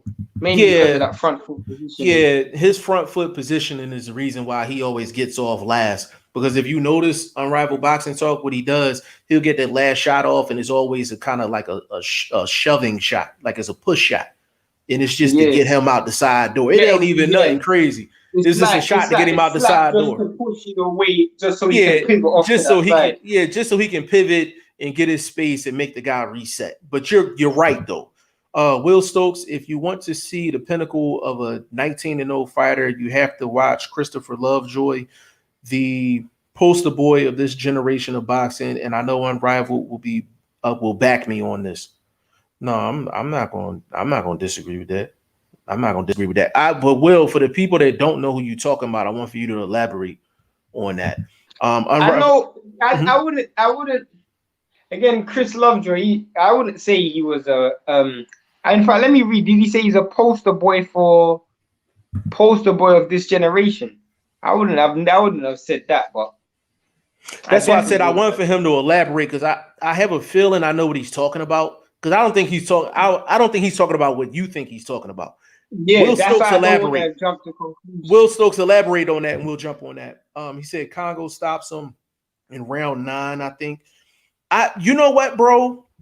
I was getting ready to say that he was going to get a stoppage late until I found out it was a 10-round fight. I was pissed off that it wasn't a 12. If it was a 12, I was going to say like round 10, he was going to get him up out of there. But there's a chance that this could go the distance. There's a chance can go the distance. I think Kongo will hurt him. But one thing you realize about Kongo, and you would know this, Jeff, is he don't go in for the kill when he hurts. Exactly. He don't go in for the kill when he hurts guys. Unless it's the last round and he realizes he's up. But he don't really go for the kill when he hurts guys. If I had to bet on it, I would say Kongo by comfortable decision. but I could definitely see it late. Unrivaled Boxing Talk, he said he needs to get used to foot positioning and bringing the jab over the shoulder as well. I'm assuming he's talking about Kongo. I don't think so. Maybe yeah, he's talking about Kongo. Yeah, he's talking about Kongo. He's talking about Kongo. Well, that's the agenda for any orthodox fighter against any southpaw, no matter how garbage the southpaw is. Like that's you know, that's the first and second thing that you're trying to do. You know what I'm saying? Get your foot position and then get the jab over the shoulder. So it's not even a straight jab. It's almost like it's a jab with a curve to it. You know what I mean? But you never see guys really landing power jabs on a southpaw because of the positioning alone. You know what I'm saying? He said, yeah, I noticed. Will said, fellas, this is a wind up. Christopher Lovejoy is an absolute trash fighter who boxed 19 street sweepers in Tijuana and racked up 19 stoppages and then retired. Haha. I expect you guys to know. I know who Chris Lovejoy is, but I just thought you were serious when you said that he was a poster boy, because I'm thinking, what are you talking about? No, he was that. I thought that's where he was going with it. Because I said earlier that McKinson was 19-0, but when you watch him on tape, he don't look like the 19-0 type of guy. Yeah, I know, but I'm more talking about the last part when he said, I expected you guys to know. I know who Christopher Lovejoy was. I just didn't expect. I just thought you were serious when you said he was a poster boy, because he even asked Unrivaled to back you. So I'm thinking, what am I missing on this one? I know Christopher Lovejoy didn't have great competition. I didn't know how bad the competition was. So, I mean, to be honest with you, I mean, I'm a hardcore, but I'd have had to look up his like his stat sheet for sure, because I don't be thinking about no Christopher Lovejoy, so that's some hardcore shit right there, like for sure. Unrivaled Boxing Talk. It should be easier for him to get a power jab off based on his height. You know what, bro? Let me speak on that real quick. I'm glad you said that, bro, because you made me remember it was one thing I left out. Don't be surprised if Chris Kongo actually hurts McKinson with one of those shots underneath, because what McKinson does is he likes to get low. But what he does is he gets low and he thinks he gets out of the way, so he's not in no type of defensive posture when he gets low. So remember how Charlo knocked out Lubin? Yeah. Remember that shot? And then the fight last week. Same thing. Got low, got hit while he's going low. The problem with this is Kongo, for a prospect, is one of the best fighters at feinting. So he can feint, you dip low, he's backhand right after the feint. That's exactly why I said that, because I'm like, a lot of times he'll get low off a feint. McKinson's probably going to get low off of a feint, not even a punch, which is going to leave him wide open. Don't be surprised if he get hurt with a shot underneath. Will Stokes says, Shane, if you knew who he was, then you couldn't have thought I was serious, surely. No, of course I thought you were serious, because you asked for Unrivaled Boxing to back you up. So obviously I thought maybe I'm missing something. Hey, Will, when you ask for somebody else to back you up, then you make it seem like it's debatable. You know what I'm saying? Yeah, you make it seem like you need support for this. You need support for it. Yeah, literally. Right. Will Stokes, he said, yeah, he was basically an inside joke with Unrivaled in Blue Collar Sports and G-Man. Okay, fair enough. He said he was flown over to box Dave Allen on the undercard of Usyk Chisora, but then pulled out 48 hours before, and then Dave Allen retired. I remember that. Unrivaled said Chris Lovejoy is the damn coat. Y'all crazy. Only heavyweight with more than 18 fights to retire unbeaten with a 100% KO rate. Hey, that's a fact, but yeah. That's a fact with a wink. You know what I'm saying? Will Stokes said, thank you, Unrivaled. So what's the next fight? What's your prediction, bro? What's your prediction? I told you, I thought it was gonna go pro. So at first I said 11 round stop. Yeah, that's what I'm saying. You gotta change your joint. Yeah, I thought now it's gonna be a points decision. It's gonna be so comfortable for Kongo. I think Kongo's gonna win most of the rounds, and the problem is McKinson's gonna be down, and I don't know how good he is at adjusting. Because if Kongo stops McKinson, bro, I want to see Kongo fight Conor Benn. That's who I want to see Kongo fight, because that's when people will actually start to rate Kongo, when he absolutely scores Conor Benn. Because there's no way at 137 touching this guy. Let me ask you this before we move on. Does Chris Kongo beat David Avanesian right now? Of course. I think Chris Kongo beats Kell Brook. I think Chris Kongo beats Kell Brook right now. I swear to you, I'm dead serious. I think Chris Kongo beats Kell Brook. You know this clip is going on Instagram, right? Bro, I don't mind. I don't mind. I don't mind. It's because, bro, it's like right now. Remember when you said you felt that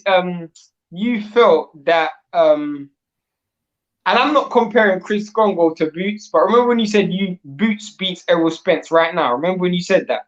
Yeah. I'm saying I think Chris Kongo beats Kell Brook right now. I think that. I think there's nobody in Britain that has the boxing skills of Chris Kongo, and I think skills pay the bills. Yeah, I'm willing to argue anybody in terms of you thinking that he has better skills than me. I don't think anybody has better skills than me. For the people that don't know what we talking about as far as the clips, what we do, we take the lives and we make like 1 minute, 2 minute clips, and we put them on Instagram, put them on Twitter. So yeah, I'm gonna have some fun chopping this one up. Will Stokes said yes, he's the real goat. Rival said I think Avanesian beats Kell Brook right now. I think Avanesian beats Kell Brook. I ain't gonna lie, I think he beats Kell Brook right now. That's a good one. Bruce Goes, he said Lovejoy had his career. Boy. That is Will Stokes' voice right now, you know. Kell Brook is Will Stokes' boy. I know you know he about to say something.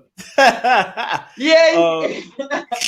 Hold on, let me get through this real quick. He said Lovejoy had his career frozen by Don King, ended up with lawsuits, declares bankruptcy, and quits. Yeah, it's a cold business, bro. Cold business.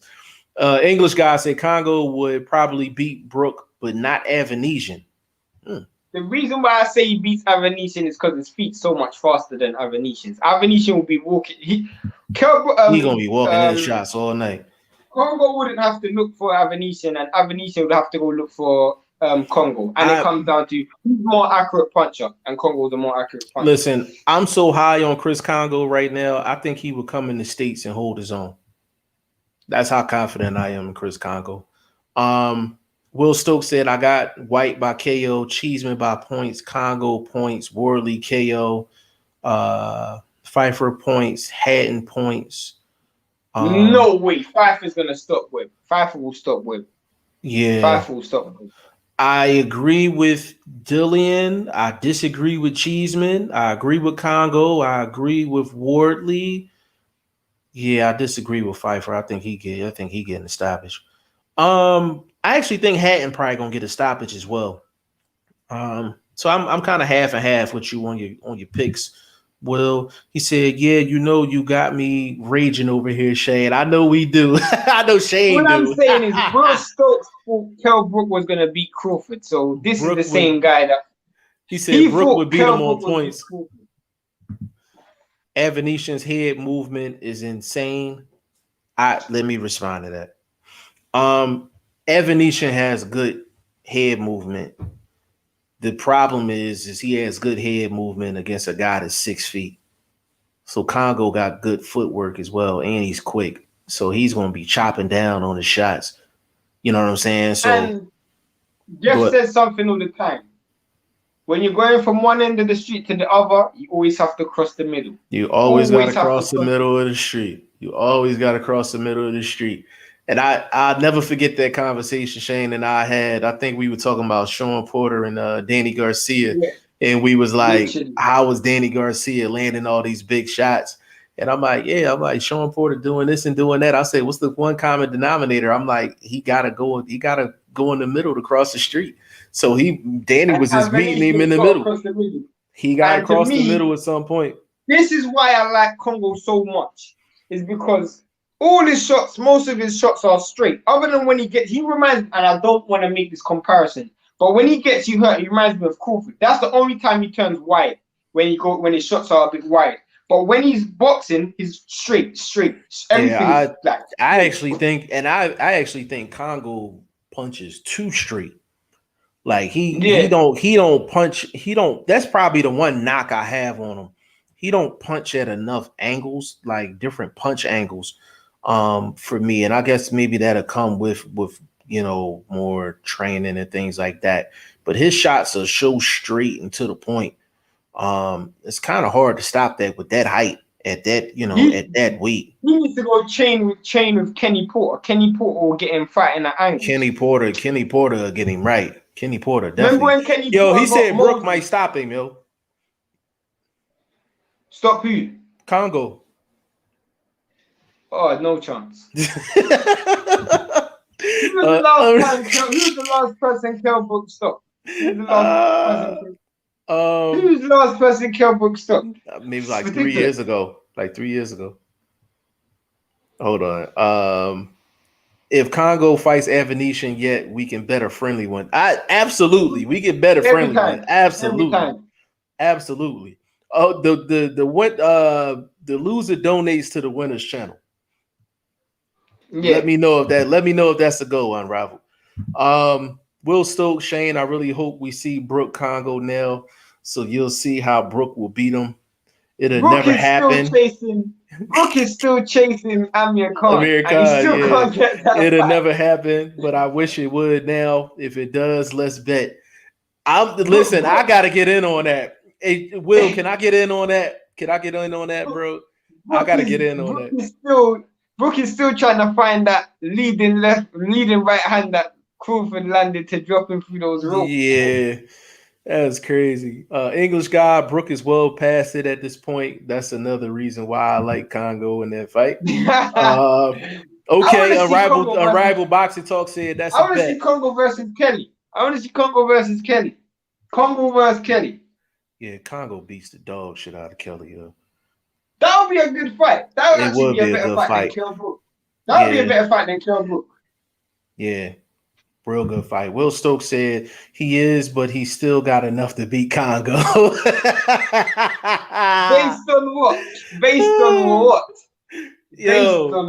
Hold on. Listen, before we move on to the main event, we've been on for an hour and 38 minutes, and we still haven't got to the main event yet.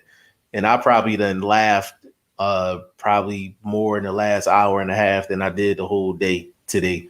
That's kind of just gives you an idea how we do it on these lives, man. But we got to get to the main event because I want to cut this under 2 hours. I'm glad I played for the premium version, boy, because I'd have been out of time on the free version on StreamYard. Man, we would have been going live for another 2 weeks.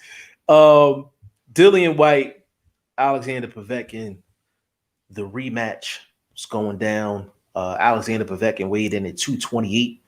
Dillian Whyte weighed in at 247. And Shane, go ahead and talk about it. You got the floor, good brother. I mean, personally, and I said this to L Dub. Shout out to L Dub. That's my general right there. I said this to L Dub. I said he looked quite heavy. I said that to Jeff as well. He looked quite heavy. I thought he looked about 260, but he was 247, so I was way off. But I wanted him to come in heavier, not 240, not 260, but maybe 255, 256. I wanted to come around those weights because I really wanted him to use that weight advantage. And the last time I saw him coming at that 247 mark, he wasn't as active as the last time I saw him. I think that was against Derek Chisora in the second fight, and he wasn't as active in that fight, and he was looking more for singles than anything, and it was more about fitness and keeping himself fit and not getting tired. Whereas if he was coming in at 260, when I saw him fight Rivas at 260, and when I saw him fight Parker at 260, he made sure he imposed his physical strength. Made sure when he was on the clinches, he was really trying to overpower his opponent, touch that body, bang that drum, and really tie him up and make it a really nasty fight. And that's what I would have wanted to see with Dillian Whyte. Can I ask you a devil's advocate question? Go ahead. So I agree with your assessment.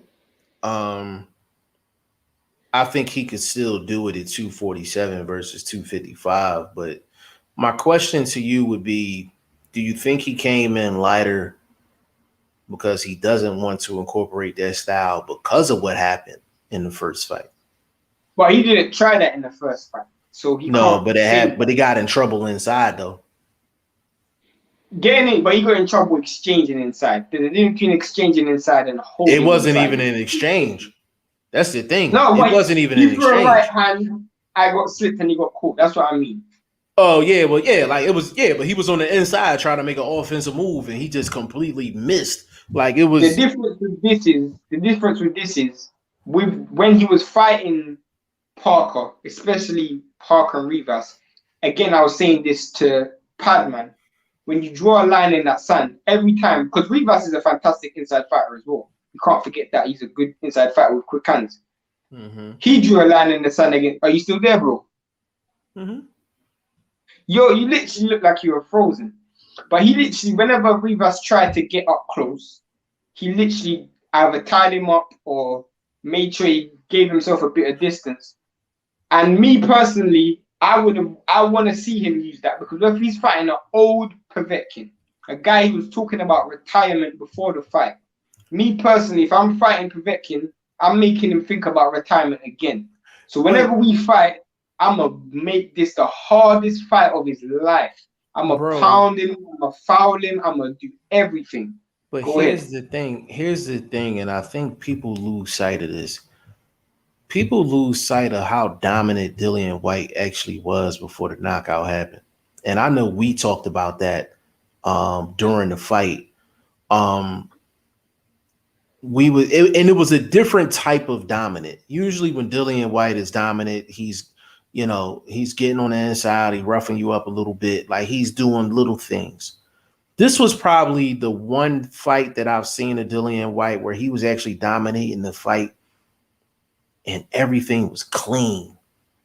Everything was clean. He fought a really clean 4 rounds. You couldn't ask for a better 4 rounds. When you get 2 knockdowns against Povetkin and it's only 4 rounds in and he was dominating the fight, that's what's going to make this fight so interesting. I want to see what Dillian Whyte does. Does he completely change his game plan, or does he just kind of tweak it?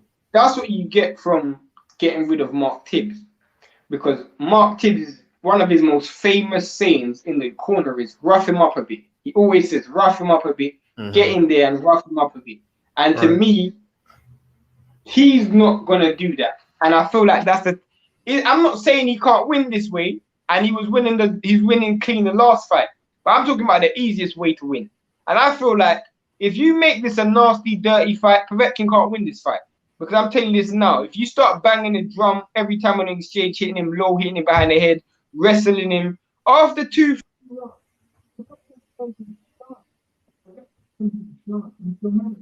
Your voice went low.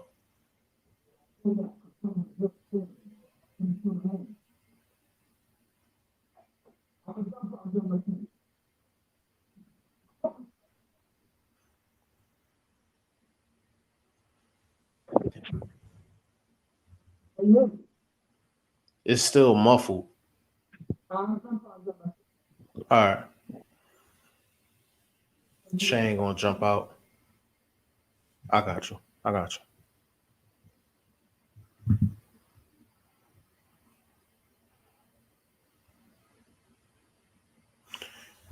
Yeah, but while Shane fixes technical difficulties, we talking Dillian Whyte, we talking Alexander Povetkin, the rematch, and when Shane get back in, I'll let him continue. But the big question for Dillian Whyte is, which style is he going to go with? Is he going to go with the style that he went with in the first fight, where he kind of keep it long, keep it mid-range to long distance, and kind of just pick Povetkin apart that way? Or is he going to try to get inside? And is he gonna try to get inside and rough him up like Shane said? Let me get in the comments real quick. Will said Brooke versus Danny Garcia is a good fight. Yeah, because they both on the back end. They both on the back end of the back end of their career. And Unrivaled said Shane entered the fishbowl. Yeah, that's exactly what he sounded like. Sounded like he entered the fishbowl. Shane, are you with us, good brother? Whenever someone phones me, I didn't want to say I thought that's what it was. But I was just, kind of just guessing. But I know you was messing with your phone earlier. And I can't put it on Do Not Disturb because it messes with the audio, which is so annoying. Got you. English guy said Whyte still saying he got caught with a lucky punch. Shaking my head. If he really believes that, he can definitely get knocked out again. Let me address that real quick. Dillian Whyte, he refuses to acknowledge that it takes a certain level of skill to do that. The actual sequence was perfect. Like you couldn't dream it any better than that. When I say that's a picture perfect slip and counter, like that's the epitome of slip and counter. You understand what I'm saying? But Dillian Whyte left himself so wide open after the shot. Like Povetkin had no choice but to hit him with the uppercut. He was that open. Bro, this is what people have to remember. He still was the reason to blame even before that. Because I said this to you and I'm saying this to you, saying it live. This was the first time in the fight he threw a leading straight right hand. First time. At long range, you threw a leading straight right hand. That was the first time in the fight. If it ain't broke, don't fix it. If you're throwing everything behind the jab, stick to that. He can't slip to the right by throwing a jab. If you throw a jab, he's not going to slip to the right because he's going to walk into the straight right hand. But you threw a leading straight right hand and allowed him to slip to, and that's the problem. And I don't even understand why he even threw the right hand to begin with. I didn't understand it. And the thing was, he put some power on it because his body completely shifted to that side. You know what I'm saying? I got it.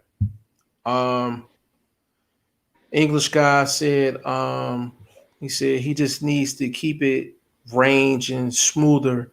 When it gets close, make it ugly, like Shane said. Yeah, so it's kind of like a combination. I don't like he was dominating, fighting long distance and mid range. The only thing we're saying, and Shane, I agree with you.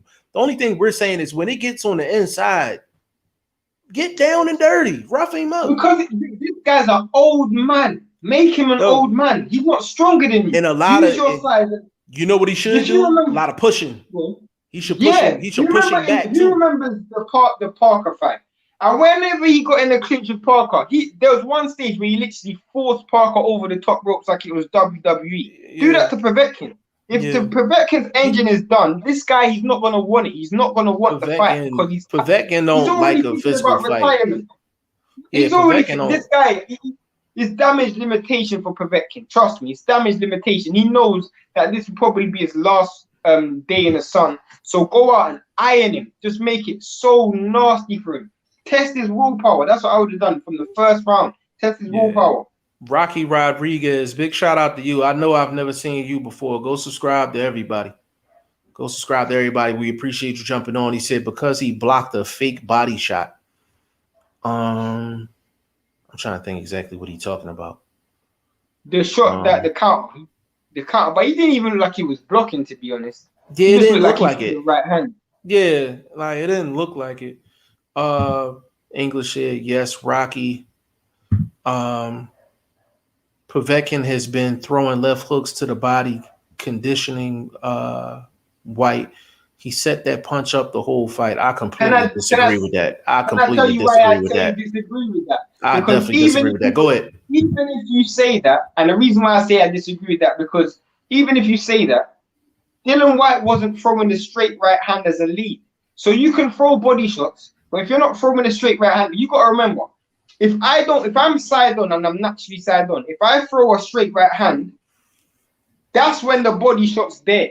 But if I don't throw that straight right hand, that body shot ain't even there because I'm further away. It's the right hand that transitions you forward. He never threw that as a lead the whole fight through. So even though he was throwing body shots, that he wouldn't have caught him, because for you to land that body shot, it would have to be a closer distance. Dillian wasn't throwing the lead right hand for him to counter it. So to me, Dillian Whyte should have stopped throwing the lead right hand. He shouldn't have thrown it. Let me add on to that. The reason why I disagree with that English guy is because Povetkin throwing left body shots had nothing to do with why he got the opportunity that he got. And I'm kind of saying what Shane's saying, but just in a different way. Povetkin was throwing shots to the body. First of all, Povetkin wasn't landing too much to the body. Like, let's get that clear. Him throwing body shots and him actually landing clean ones, that didn't happen in that fight. Bottom line is Dillian Whyte threw a straight right hand, and it looks similar to Leo Santa Cruz when he did it to Tank. Exactly. It looked and it's like, why, if you are an orthodox fighter, why throw a lead right hand and you're not going to go into some type of defensive posture if you miss? Like, even if you're going to throw a lead right hand, you don't put no mustard on that. So he made a fatal mistake. That's why I said Povetkin didn't set anything up. There was nothing for him to set up. All he had to do was slip and counter. You don't have to set up a slip and counter when it's that blatant of a mistake. He only did it once. He only did it once that fight. It's a blatant mistake. Anybody knows this if you watch, and I'm going to get to the comments. Anybody knows this. If you watch boxing, bro, if you are fighting a shorter fighter and you lead with that straight right hand, you're going to get countered. You're going to get countered at some point in the fight. You don't do that unless you fall in. Watch Vladimir Klitschko's whole entire career. Whenever he threw that right hand, he's falling all the way in. All the way in with that right hand. English guy, we say this all the time. If you throw a straight right hand and you miss, you do one or two things. You either go into a defensive posture immediately or you smother the work. And he did neither. He also said Povetkin knew as he shifted his weight left, as if he threw the left hook to the body, Whyte would dip his right arm down to defend, and Povetkin can come up the middle. I got this one. English guy, I understand what you're saying. My point is, at the time of the knockout, that one sequence had nothing to do with body shots, setting up, or nothing like that. I can see if Dillian Whyte threw 7 or 8 straight right hand leads in the fight, and then you said that, then I would agree 100%. The fact that Dillian Whyte didn't do that once the entire fight, in terms of throwing that straight lead right hand, the fact that he didn't do that one time means that there was no setting up. Povetkin was smart enough. Hold on. Povetkin was smart enough to see how big of a mistake it was, and he was talented enough to actually counter it. To actually pull it off. But what you don't understand, bro, and this is key. I understand why I understand all of that stuff, what you're saying about him dropping the arm and all of that stuff. But what you got to understand is he can't do that unless Dillian Whyte throws that leading right hand. So let's create the scenario that Povetkin set all of this up. If Dillian Whyte doesn't throw that straight right hand, what does he slip? What is he slipping? He's not slipping anything. If you don't throw the straight right hand, there's nothing for you to slip. So how does he give that full sense of illusion for him to throw that right hand? He doesn't slip it. We got to get to these next two because it coincides. Rocky Rodriguez said Whyte was open because Alexander set him up. Hold on. He also said, you're proving our point. They were throwaway body shots to set up the uppercut. I got this one. Okay, so you said they were throwaway body shots to set up the uppercut. Let me explain something about Alexander Povetkin. Alexander Povetkin doesn't throw any throwaway nothings. He don't do any throwaway shots. And Rocky Rodriguez, I know you got to be a boxing hardcore because you on this channel. Anybody will tell you Alexander Povetkin does not throw. He doesn't do any throwaway punches. So I think you're actually giving him too much credit in saying that. He doesn't do. Shane, am I lying on that? Before I continue, no. Am I lying on that? Everything is to for that main course meal. You know that. Yeah. He don't do no appetizers. Like Alexander Povetkin don't do no appetizers. So those weren't throwaway body shots. Like those were a part of his game plan. That's number one. And number two, when it comes down to Alexander Povetkin very rarely throws uppercuts with intent. He rarely throws uppercuts with intent. Like if you actually go study Alexander Povetkin, he will throw an uppercut here and there, but a lot of times he'll just throw it because he's on the inside. Like he's not sitting and turning it like an AJ would or something like that. If anything, his uppercut is a throwaway shot versus his body punches. You understand what I'm saying? So I understand, like, we're not arguing. Let me get this clear. We're not arguing the fact that Alexander Povetkin actually cashed in on Dillian Whyte's mistake. What we're arguing is that Povetkin did anything to set that up. Dillian Whyte set himself up for that. Literally. Because nothing Povetkin did made Dillian Whyte throw a lead right hand, because he didn't throw one all night. Go ahead, Shane. The only thing that I can say in Povetkin's favor for any form of setup, and I'm not hearing nobody say this, the only thing I can say is it was the first time in the whole entire fight that Povetkin stood in the middle and he enticed that right hand. That's the only thing I can say, but no one's saying that.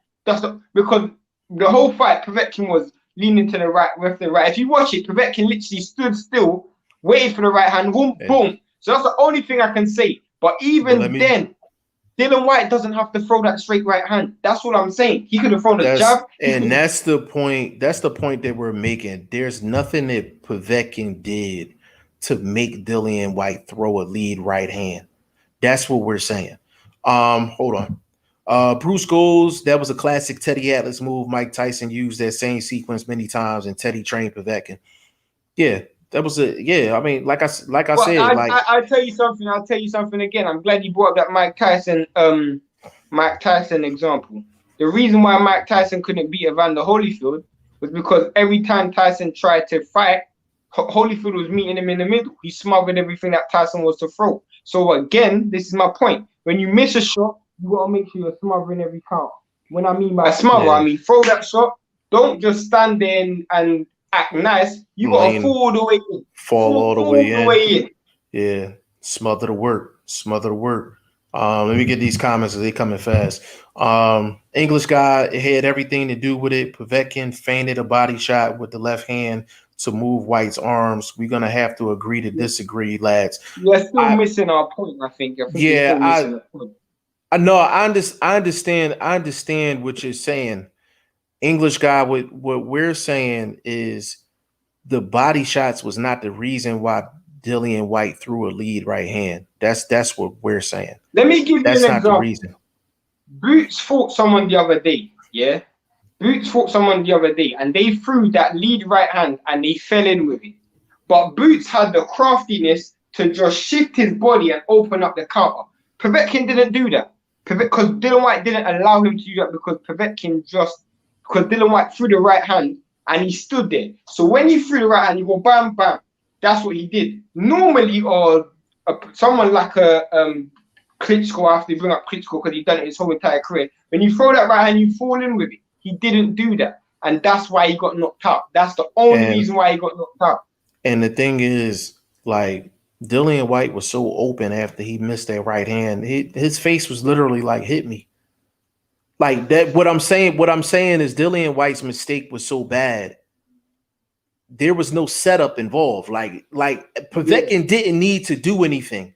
He didn't need to do anything. Like Dillian Whyte made that mistake on his own.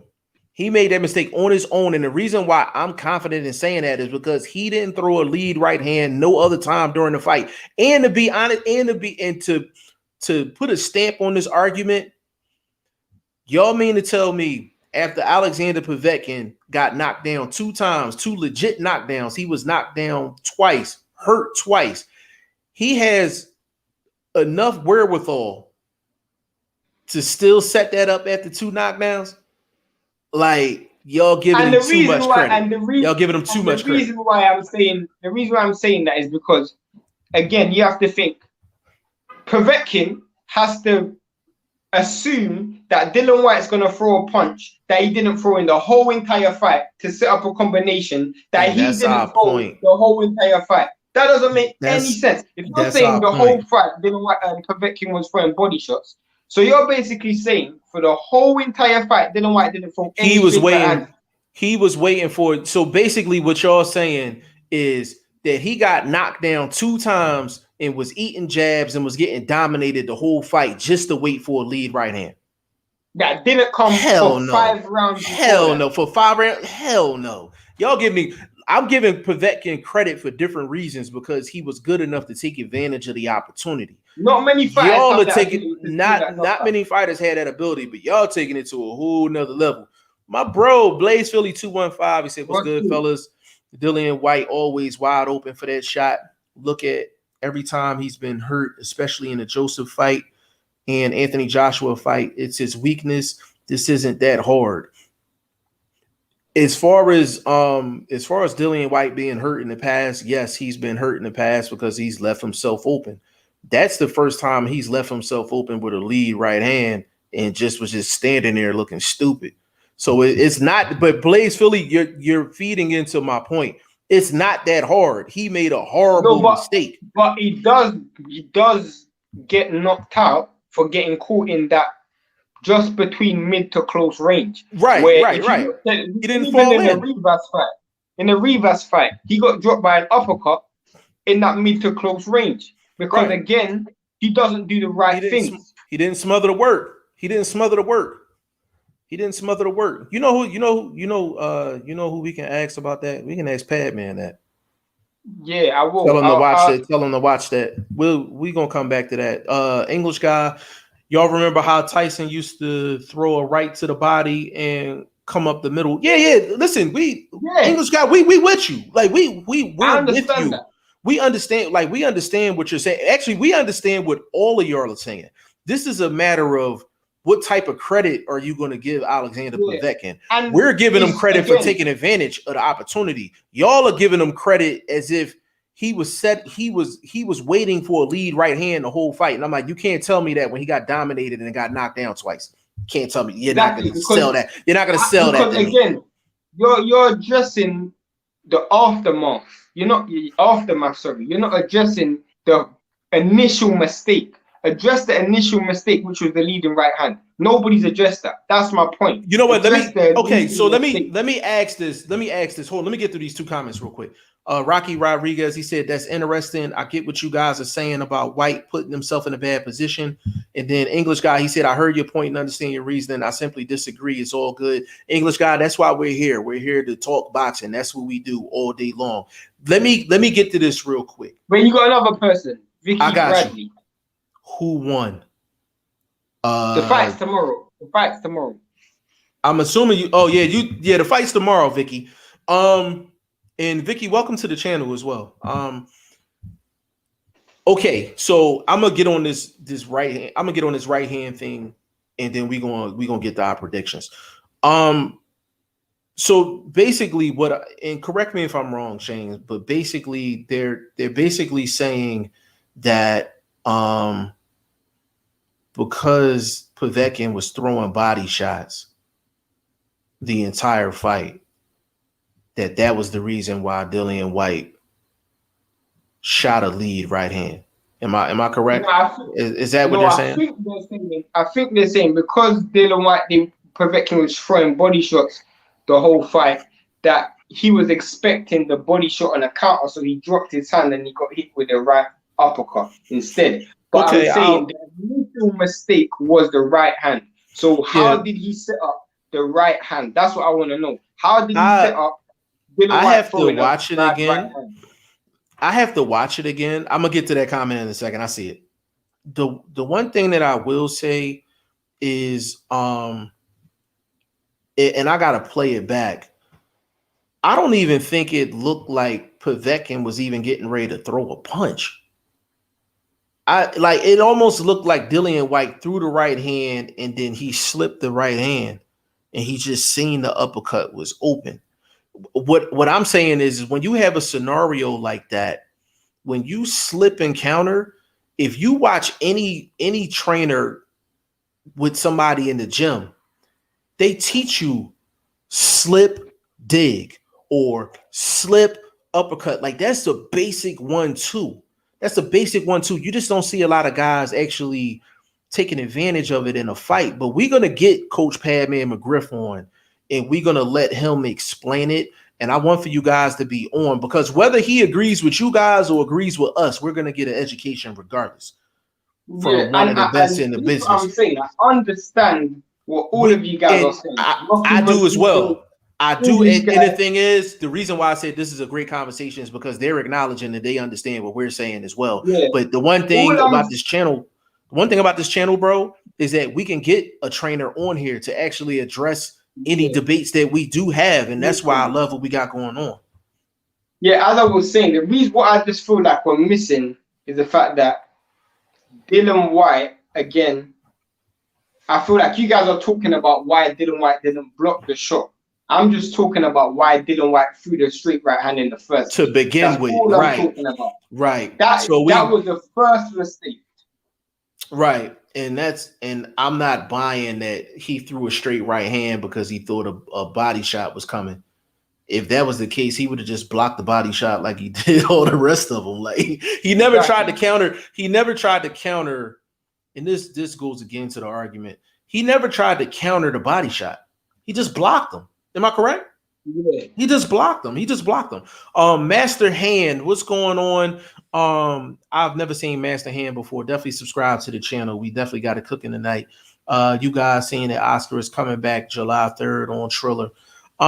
Yeah, I seen that come across my phone while we were on live. Master Hand, to be honest with you, we're seeing any and everybody jumping in the ring. So I'm not surprised. I don't want to see him in against no dangerous guy. Like put him in against another guy his age or something like that. Because I know at one point he was calling out Triple G. I don't want for him to die. Like, you know what I'm saying? I don't want him seriously hurt or anything like that. Master Hand said Povetkin might kill Whyte this time. Nah, hell no. That's a good segue to our predictions. Yeah, that's a good segue. Rocky Rodriguez says yes. Hold on. Before we get to our predictions, I want for everybody that's listening right now to put down your prediction in the comment section. Please put your prediction down in the comment section and we will address them one by one. Shane, give them your prediction. And why? This is how I'm gonna say how I want Dillian Whyte to fight and how I think Dillian Whyte's gonna fight. I want Dillian Whyte to fight a more nastier fight with a bit more spite, a bit more with a bit more intent, especially on the inside, you know, trying to tie up a bit more, trying to wear him down and carry him, bang the drum, trying to be first, push Povetkin backwards, get Povetkin in reverse the whole fight. Don't ever let Povetkin move forward. Whenever he's moving forward, meet him in the middle. And when I mean meet him in the middle, I mean meet him in the middle, then push him backwards. So that's what I would want. And if he does that, I can't see Povetkin getting past 5 rounds, much less 6 rounds, because he's going to just quit, because he's going to realize there's no way I'm going to win and this guy's hurting me too much. And I don't think Povetkin actually wants to win. That's my biggest problem. I don't think Povetkin actually wants to win. This guy, any fight that's talking about retirement before a fight, I question their mentality. But what I think will happen is I think Dillian Whyte is going to try to be a bit more athletic, a bit more fleet of foot, a bit quicker, and a bit more reserved, looking for a single. That could be a bit, again, it could be a bit counterintuitive, but I also feel like if Dillian Whyte hits Povetkin with a good counter, it could be good night as well, because Dillian Whyte's got the power. And I feel like the shots he dropped him with weren't knockout shots, weren't even the knockout shots that we normally associate with Dillian Whyte. You know, so if he hits him with a clean one, like how he hit Parker or Chisora, it's going to be over. So that could be the game plan he's going with. And if it's that game plan, I'll probably say like 9th round, 10th round. So you're going 9th round, 10th round stoppage? But don't forget what I said about the first part. Absolutely. Absolutely. Before I get to mine, Vicky Bradley said Povetkin KO round 3. Ooh. Vicky, I will say this: if you're very confident about that, you should put some beer money on that. You'll get good return. You'll be able to get 3 or 4 beers if you if you feel that get way more confident than about. That, bro. Way more than that. Yeah, you'll get, she'll get 3 or 4 beers and some pocket money, for that. If you put like $5 down on a 3rd round knockout for Povetkin, you're getting that's at least 60 to 1. Yeah, so you're gonna get about $300. Yeah, you get like 300 off a $5 bet. If you believe, Vicky, if you believe that, bet it. If you believe it, bet it. And you see how you get on here, get your opinion off, and nobody knocks your opinion. We done had a couple ladies on here. You know what I'm saying? Dope. That's dope for sure. Now, for me, the weight was the big thing for me. I didn't want to see. Shane said he wanted to see him more around 255. I didn't have a problem with 247, strictly because he still outweighs Alexander Povetkin by damn near 20 pounds. So I really didn't have, it's like 20 pounds, 25 pounds is like, it's still a substantial amount. What I would like to see Dillian Whyte do is don't abandon the jab. Do not abandon the jab. As long as he don't abandon the jab, I think he can get Povetkin up out of there in 7. I think he's going to stop him in 7 rounds. And as far as Povetkin not wanting to win or questioning whether he's trying to win, I think he is going to try to win. I just think you can deter him rather quickly if you make it physical. If you make it physical, you can deter. He's going to come into the fight trying to win, but you have to give him a reason. You can break his will. You can break his will. You can break his will. And that's what Dillian Whyte has to do, but he has to be systematic. He cannot be reckless with it. And he literally lost the last fight off of making one key mistake. Like he literally was dominating. He was dominating that fight. I got Dillian Whyte round 7 stoppage. Let me get in the comments real quick. Rocky Rodriguez, I got Whyte by unanimous decision, but it's tough to predict. Depends on Whyte's mentality. I can respect that. I can respect that, bro. I can respect that. And that's a good comment. I respect that. Bruce said, I was riding with Povetkin until I saw the weigh-in. Povetkin looked kind of fleshy. Whyte was solid and had abs, which I've never seen on him. So chances for Whyte go up, in my opinion. Can I respond to that real quick, Shane? Go ahead. Another thing that I want to factor in, and I'm kind of giving away my gems because I recorded my breakdown and prediction video for Whyte Povetkin. I just haven't dropped it yet. Is we have to remember that Povetkin did have COVID-19, and athletes have come back from COVID-19, and it's been a mixed bag. Some of them come back, they look perfectly fine. Some of them come back and they don't look the same. It takes them a while to get back. So I think the longer the fight goes, it's going to be more of a challenge for Povetkin from a physical standpoint, because like medically and scientifically, we still don't know the long effects from people having COVID-19. You understand what I'm saying? So that was another thing that factored into me giving Dillian Whyte this fight, especially mid rounds in terms of a stoppage. Because I'm just glad nobody got tested positive this week. I'm glad for that. For the finest juices. Finest juices. I mean for COVID. I actually mean for COVID. Oh, okay. Well, you can see why I said the finest juices. I mean, they have had they share of controversy, but no, I'm glad everybody's tested well. He always does this shit, yo. Main 213, man. What's good? Man, you gotta get on the show, bro. You gotta get on the show. You need to get an alarm or something. Man, you gotta get on the show, bro. Man being every show and come in late. Like, you gotta get on the show, bro. Like, he's not even fashionably late neither. I listen. I know. Like he's the only person to be later than me. Like I know I'd be late, and I'm like I'm proud of myself over the past like 3-4 shows. Like I've been relatively within 15 minutes of the scheduled start time. I'm like that's great for me. Main the type dude that he come into the club when it's like 15 minutes before it close, and he got that fresh lay on, and he come in and he be like, yo, where y'all going? Y'all leaving? Be like, yo, like it's 15 minutes to close it. That's Main 213. Hey, brother, I feel you. He said, hell no, I ain't never on top. Brother, that's me. That's me. That's why I'm having fun with it, man. It's good to know somebody that's just as bad as me when it come down to time. I had Shane hit me up one day. Just like my little bro, like for real. Like Shane was like, yo, when you say 5 minutes, that means like 3 hours. When you say you go this guy is and you guys gotta remember, you gotta remember, I'm like 4 hours ahead of this guy. So when this guy says 10 o'clock, I'm like, oh, why? Because I'm thinking, I know we're gonna be alive until like 3 o'clock in the morning. Because this guy's always late. Because today I was like, today it was 10.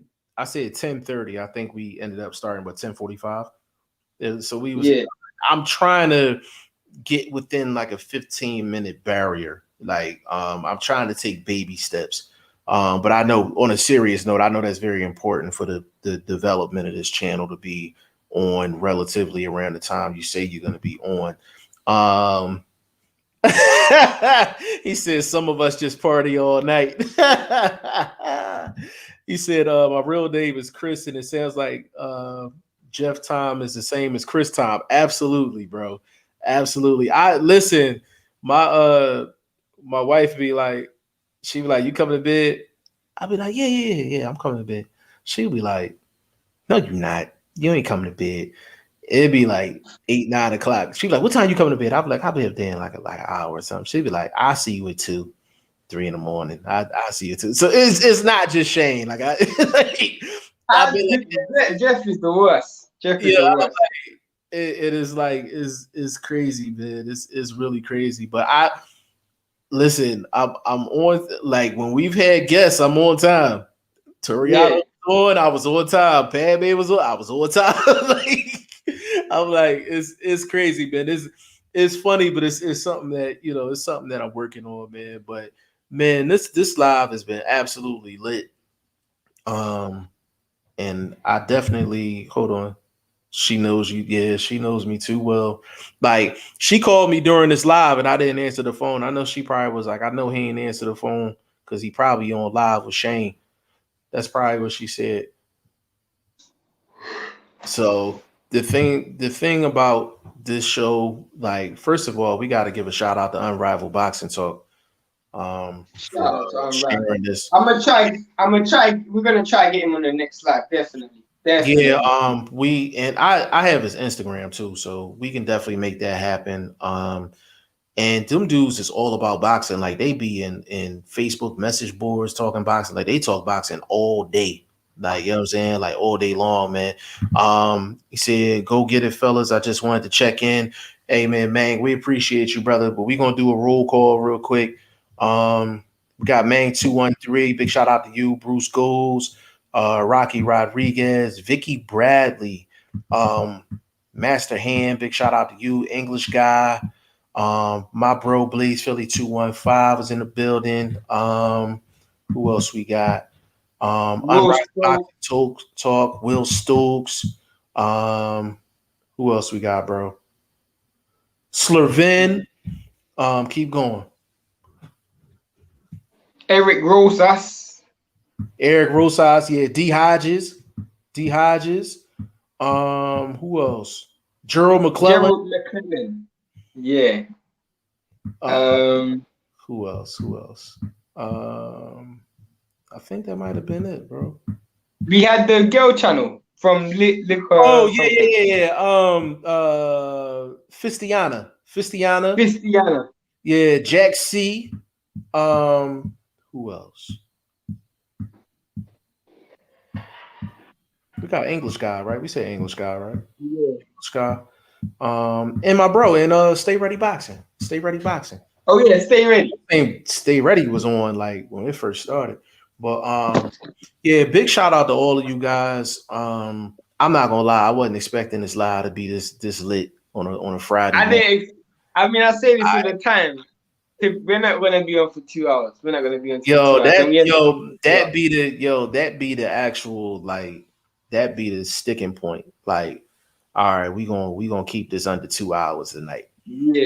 Whenever it's over 2 hours, it was lit. Like it was lit. That means the comments kept us up. The comments kept coming, and it was just a great live. And even the ones that don't last 2 hours, I personally cut them because I know they're gonna last over 2 hours. So the second that the comments stop, I was like, yo, we got to cut this shit. But I'm very consistent with that because I do that with guests as well.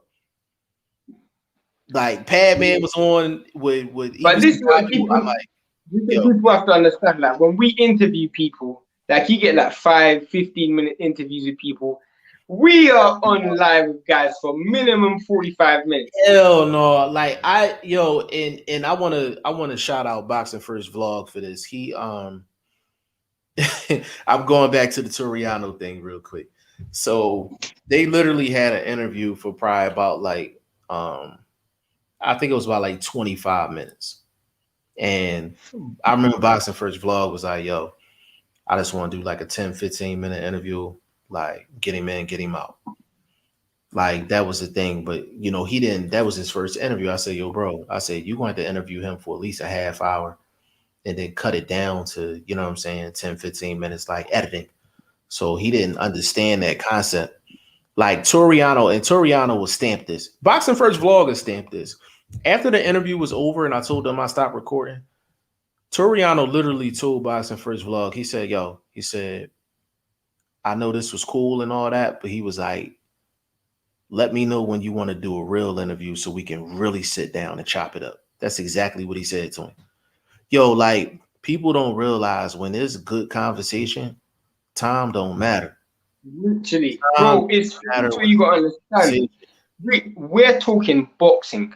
So there's sometimes where we got guys on live, and we're not even talking about their career. We're talking about boxing in general because this is boxing. If you're in the professional boxing or you're a fan, cut man, whatever you are, you're gonna talk boxing with us, and we're gonna talk boxing until we literally can't stand anymore because that's what it is. Talk boxing, and that's our niche. We talk boxing. That's what separates us from it. We'll be on live for 2-3 hours with guests. I'm seeing other interview platforms. They on interview for like 15 minutes. That don't work with us. Yo, that and the thing is, and it's not even the fact that we're telling people like, hey, listen, like you got to stay on with us for an hour or anything like that. We're not saying that at all. What happens is these people get on the show, the convo gets so good that they not gonna leave. They gonna keep on talking. Like when Padman McGriff was on, even when he was on with you, like you literally had to stop it because he would have kept on going for like another hour. When Coach Padman and Evis and Gabu was on, Evis and Gabu, we said, yo, these files are hell to download, bro. Oh my god, bro, it's crazy. It's crazy because like when it comes down to it, like Coach Padman McGriff and Evis and Gabu was on the show. I literally, and you can go play it back. I don't delete nothing. I don't edit anything except for the clips for social media. I said, we was in the middle of a good convo. I said, yo, I got to cut this shit. I said, I got to cut it because I'm like, we going to be on all night. Evis and Gabu literally said, okay, cool. You can end the live or we can just call each other. Like, that's how good the goddamn conversation was. Like, that's what we bring in to the table. And it's not forced. It's not forced. Like, we literally are going on 2.5 hours and we literally was only trying to cover 6 fights. Literally trying, and we didn't get the Dillian Whyte. We didn't get the Dillian Whyte until what, about 30 minutes ago? Good talk. I got to call it a night. I got to I gotta go to work in the morning. He said, let's never fight again. Hey, bro, We'll never get in the fight with English guy, man. It's all love, man. It's all Yeah. love, bro. Get some Bro, sleep, I'm not man, gonna for lie, sure. English guy, I know exactly what you're going through, bro. Bro, I got so much respect for the guys in the UK, especially Shane, because the times that y'all are actually staying up, like it's just the times when it's probably best for y'all, I'm at work. But when I say I literally come in the house from work and I literally set up, like I just say hi to everybody in the house and then I go right to the laptop. So it's you know what I'm saying? Like, so it's absolutely crazy. But hopefully we won't have no technical issues. We getting that taken care of, and next week we'll have some more guests on here. So that'll be what, the third straight week in a row that we'll have guests. So we will announce them on social media. Definitely follow us on social media. Shane, give them your social media, bro. I_am Shane, the number 1. You see it on the screen. Follow VP Shane on Instagram at I_am Shane, the number 1. Please get him to 100 followers, please. Like, he's probably the only.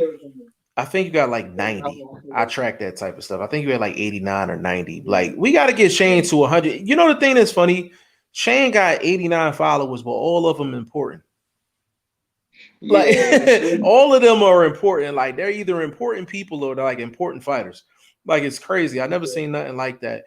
But I only started posting on Instagram since I come on Jeff's channel. Before, like, even most of the media stuff that I do. Before, even most of the media stuff that I've done with other companies and stuff, I never posted. It's only since I started working with Jeff that I actually really started posting. Yeah, and we got to get him to 100 followers, and I got to get to 500. I'm on like 490 or something like that. I got to get to 500. Yeah, Jeff, you'll get to that by tomorrow, bro.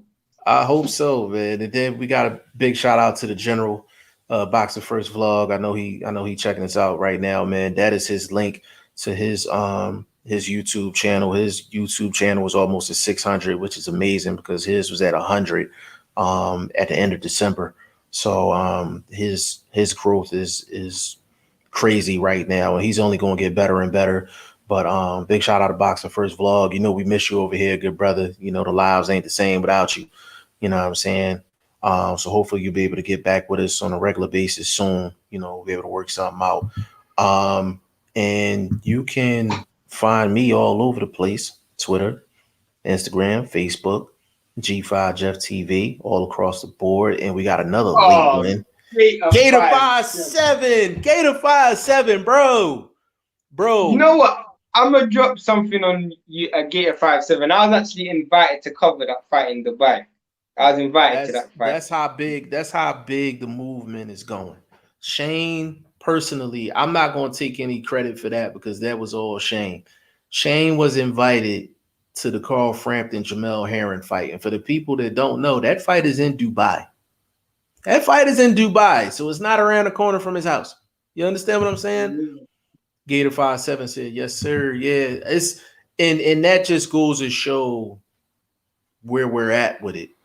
Like, you're not gonna see a combination of somebody like Shane, somebody like Blunt, aka BoxingFirst Vlog, and myself. You're not gonna see a triple threat like this on boxing YouTube, period. Like, you're not gonna see it. Like, it's when all three of us are on live, like, nobody's touching us. Like, there's very few that's touching us when it's just me and Shane on. You gotta remember, bro, and we're close with so much channels. Like the channel list, like YSM Sports Media, L Dub, D Hodges, Blaze Philly, Stay Ready Boxing, Unrivaled Boxing, Boxing Lowdown, Boxing Lowdown, Boxing Learner. Who else is there? Like, I can list so many guys. Jeff's close with Minimax. There's so many guys that we're close with in this boxing industry, like who, like, we watch them and they watch us, and we're just close with these guys in terms of just boxing. Yeah, and we're not gonna get that. And you're not gonna get that in. Like even like stay ready. Like we all know the situation that happened in Texas. I was like, me and him we was tight before that, but then I was just like, yo, like I'm like, yo, you good? He was like, yeah, I'm all right. I'm like, yo, if you need anything, hit me. And even before we really started talking, Stay Ready was like, yo, you come to Texas, hit me up. Like I got you. Like that's the type of vibe we get with people. Like and we're you not the understand. ones. Mm-hmm. With Padman McGriff, yeah, I have to say this to people all the time, and Jeff says this, and I don't believe it when Jeff says it, but Padman was literally proof. I don't really feel like anybody knows who I am, and it goes to this point: more people know in your channel. I don't think people know who I am, but this is a licensed professional coach. He's trained Teofimo Lopez to be. He's part of the Mayweather camp, so he's trained so many guys. And he comes on and he knew who both of us were. And I was just surprised in itself.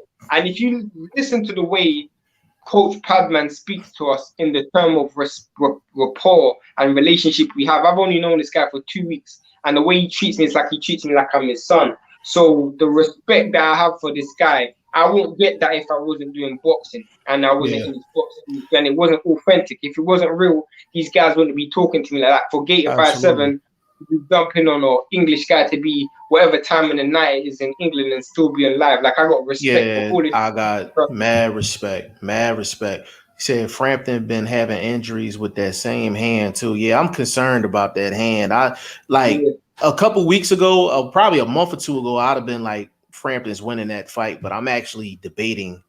I'm debating now. He said, drop the Cash App. I'm gonna support y'all. You know what, Gator 57? I'm gonna do you one better. I'm not going to give you the Cash App. What I actually would like for you to do is actually come on the show with us one day. Like that's the biggest way you can support us, bro. Is actually coming on the show as a guest. Like I'm not even going to give you the Cash App. We don't want it. We don't want it. We want for Gator 57 to come on the show. We want for Gator 57 to come on the show. And whenever you're ready, bro, whenever you're ready, if you jump in the comment section, all you gotta do is be like G5 or Shane, yo, I want to come on next week or I want to come on tomorrow. And we gonna make it happen. The biggest way you can support us is actually to get on the show with us as a guest and actually chop it up with us, because what we're thinking is if you come on the show, you probably know about 20 people that probably just boxing, that know boxing or is a fan of boxing. So you can literally tell your friends like, yo, I was literally a guest on a boxing show. That's bigger than any Cash App you can give me or Shane or BoxingFirst Vlog. Like you can keep the Cash App, come on the show and come rock with us. Like you're not going to hear that from anywhere else. You're not going to hear that from anywhere else. Yeah. He said, oh man, I got y'all. I was in Ward's gym. Yeah, hold on. Seeing Barrio spar in person. Yeah, bro, you gotta come on. You gotta come on the show, bro. Does he have Instagram? Gator 57, you got Instagram? If you do, if you got Instagram, Twitter, Facebook, you can get a Shane on Instagram. You can get it me on Instagram, Facebook, Twitter. I'm G5 Jeff TV all over the place. Please hit us up. Hit us up so we can get you on, because we actually want to hear about your stories of you being in Ward's gym.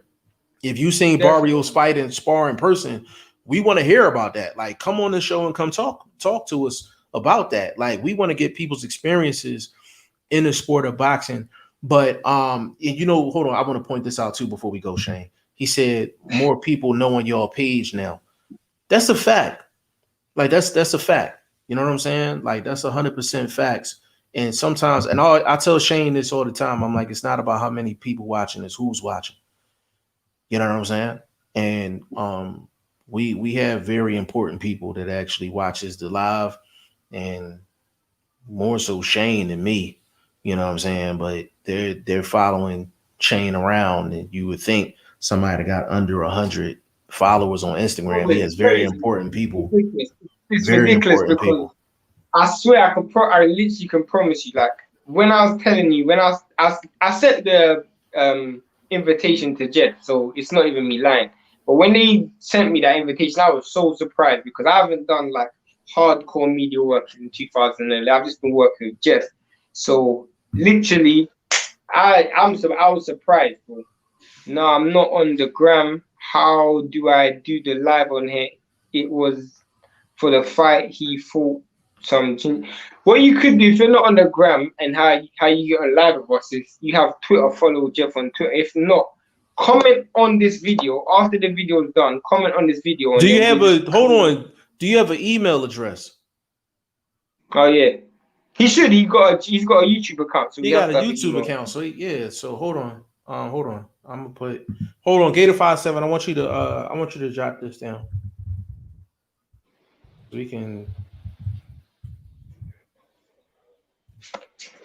Jeez. G5JeffTV@gmail.com. Please email me. Email me, bro, and we can we'll figure everything else out. If you don't have, I know you gotta have an email because you got a YouTube account. So yeah, that's about it, man. That's about it. So I'm gonna leave that up in the if he goes back, he'll be able to see that in the comment section. But I_am Shane, the #1 on Instagram for Shane. G5 Jeff TV all over the place for me, man. It's been 2 hours and 36 minutes, man. We got to cut this thing, man. Shane got the little baby bags under his eyes. Time for him to go to sleep. Oh, I am thirsty. That's what it is. I'm thirsty. I need the sponsors to get me a drink. Yeah, man. We need a couple sponsors, man. But listen, it's been an absolute blast, man. VP Shane, appreciate you staying up. Rocking as usual, man. Gator57 said, okay, I got you. Please help me with this question. I got you. Hold on, you talking about just email me, bro. Just email me. I got you. Whatever you need, I got you. But listen, on behalf of VP Shane, hold on, he said something else. Why is Charlo resume downplayed by Benavidez fans? Hold on. I'm gonna give him a quick answer. Go ahead, the reason why Charlo's resume is downplayed by Benavidez is because they know Charlo's not gonna come up to 168 to fight Benavidez. They know that, so they're kind of just clowning him. You know what I'm saying? And to be honest with you, Charlo, it wouldn't even be a smart decision for him to leave his belt to go up to 168 to fight somebody that doesn't have a belt. Like, so it just business wise, it don't make no sense. Like, I know the trash talking sounds good, but Jamal Charlo resume is cool. Like, it's cool. It could be better, but it's cool. Like, I know people that got way worse resumes than Jamal Charlo. So it's kind of a two-ended answer with that. Gator57. Slovin said, good show till next one. I ain't letting no more comments get in here, man. On behalf of VP Shane and your boy G5 Jeff TV, man, we are out.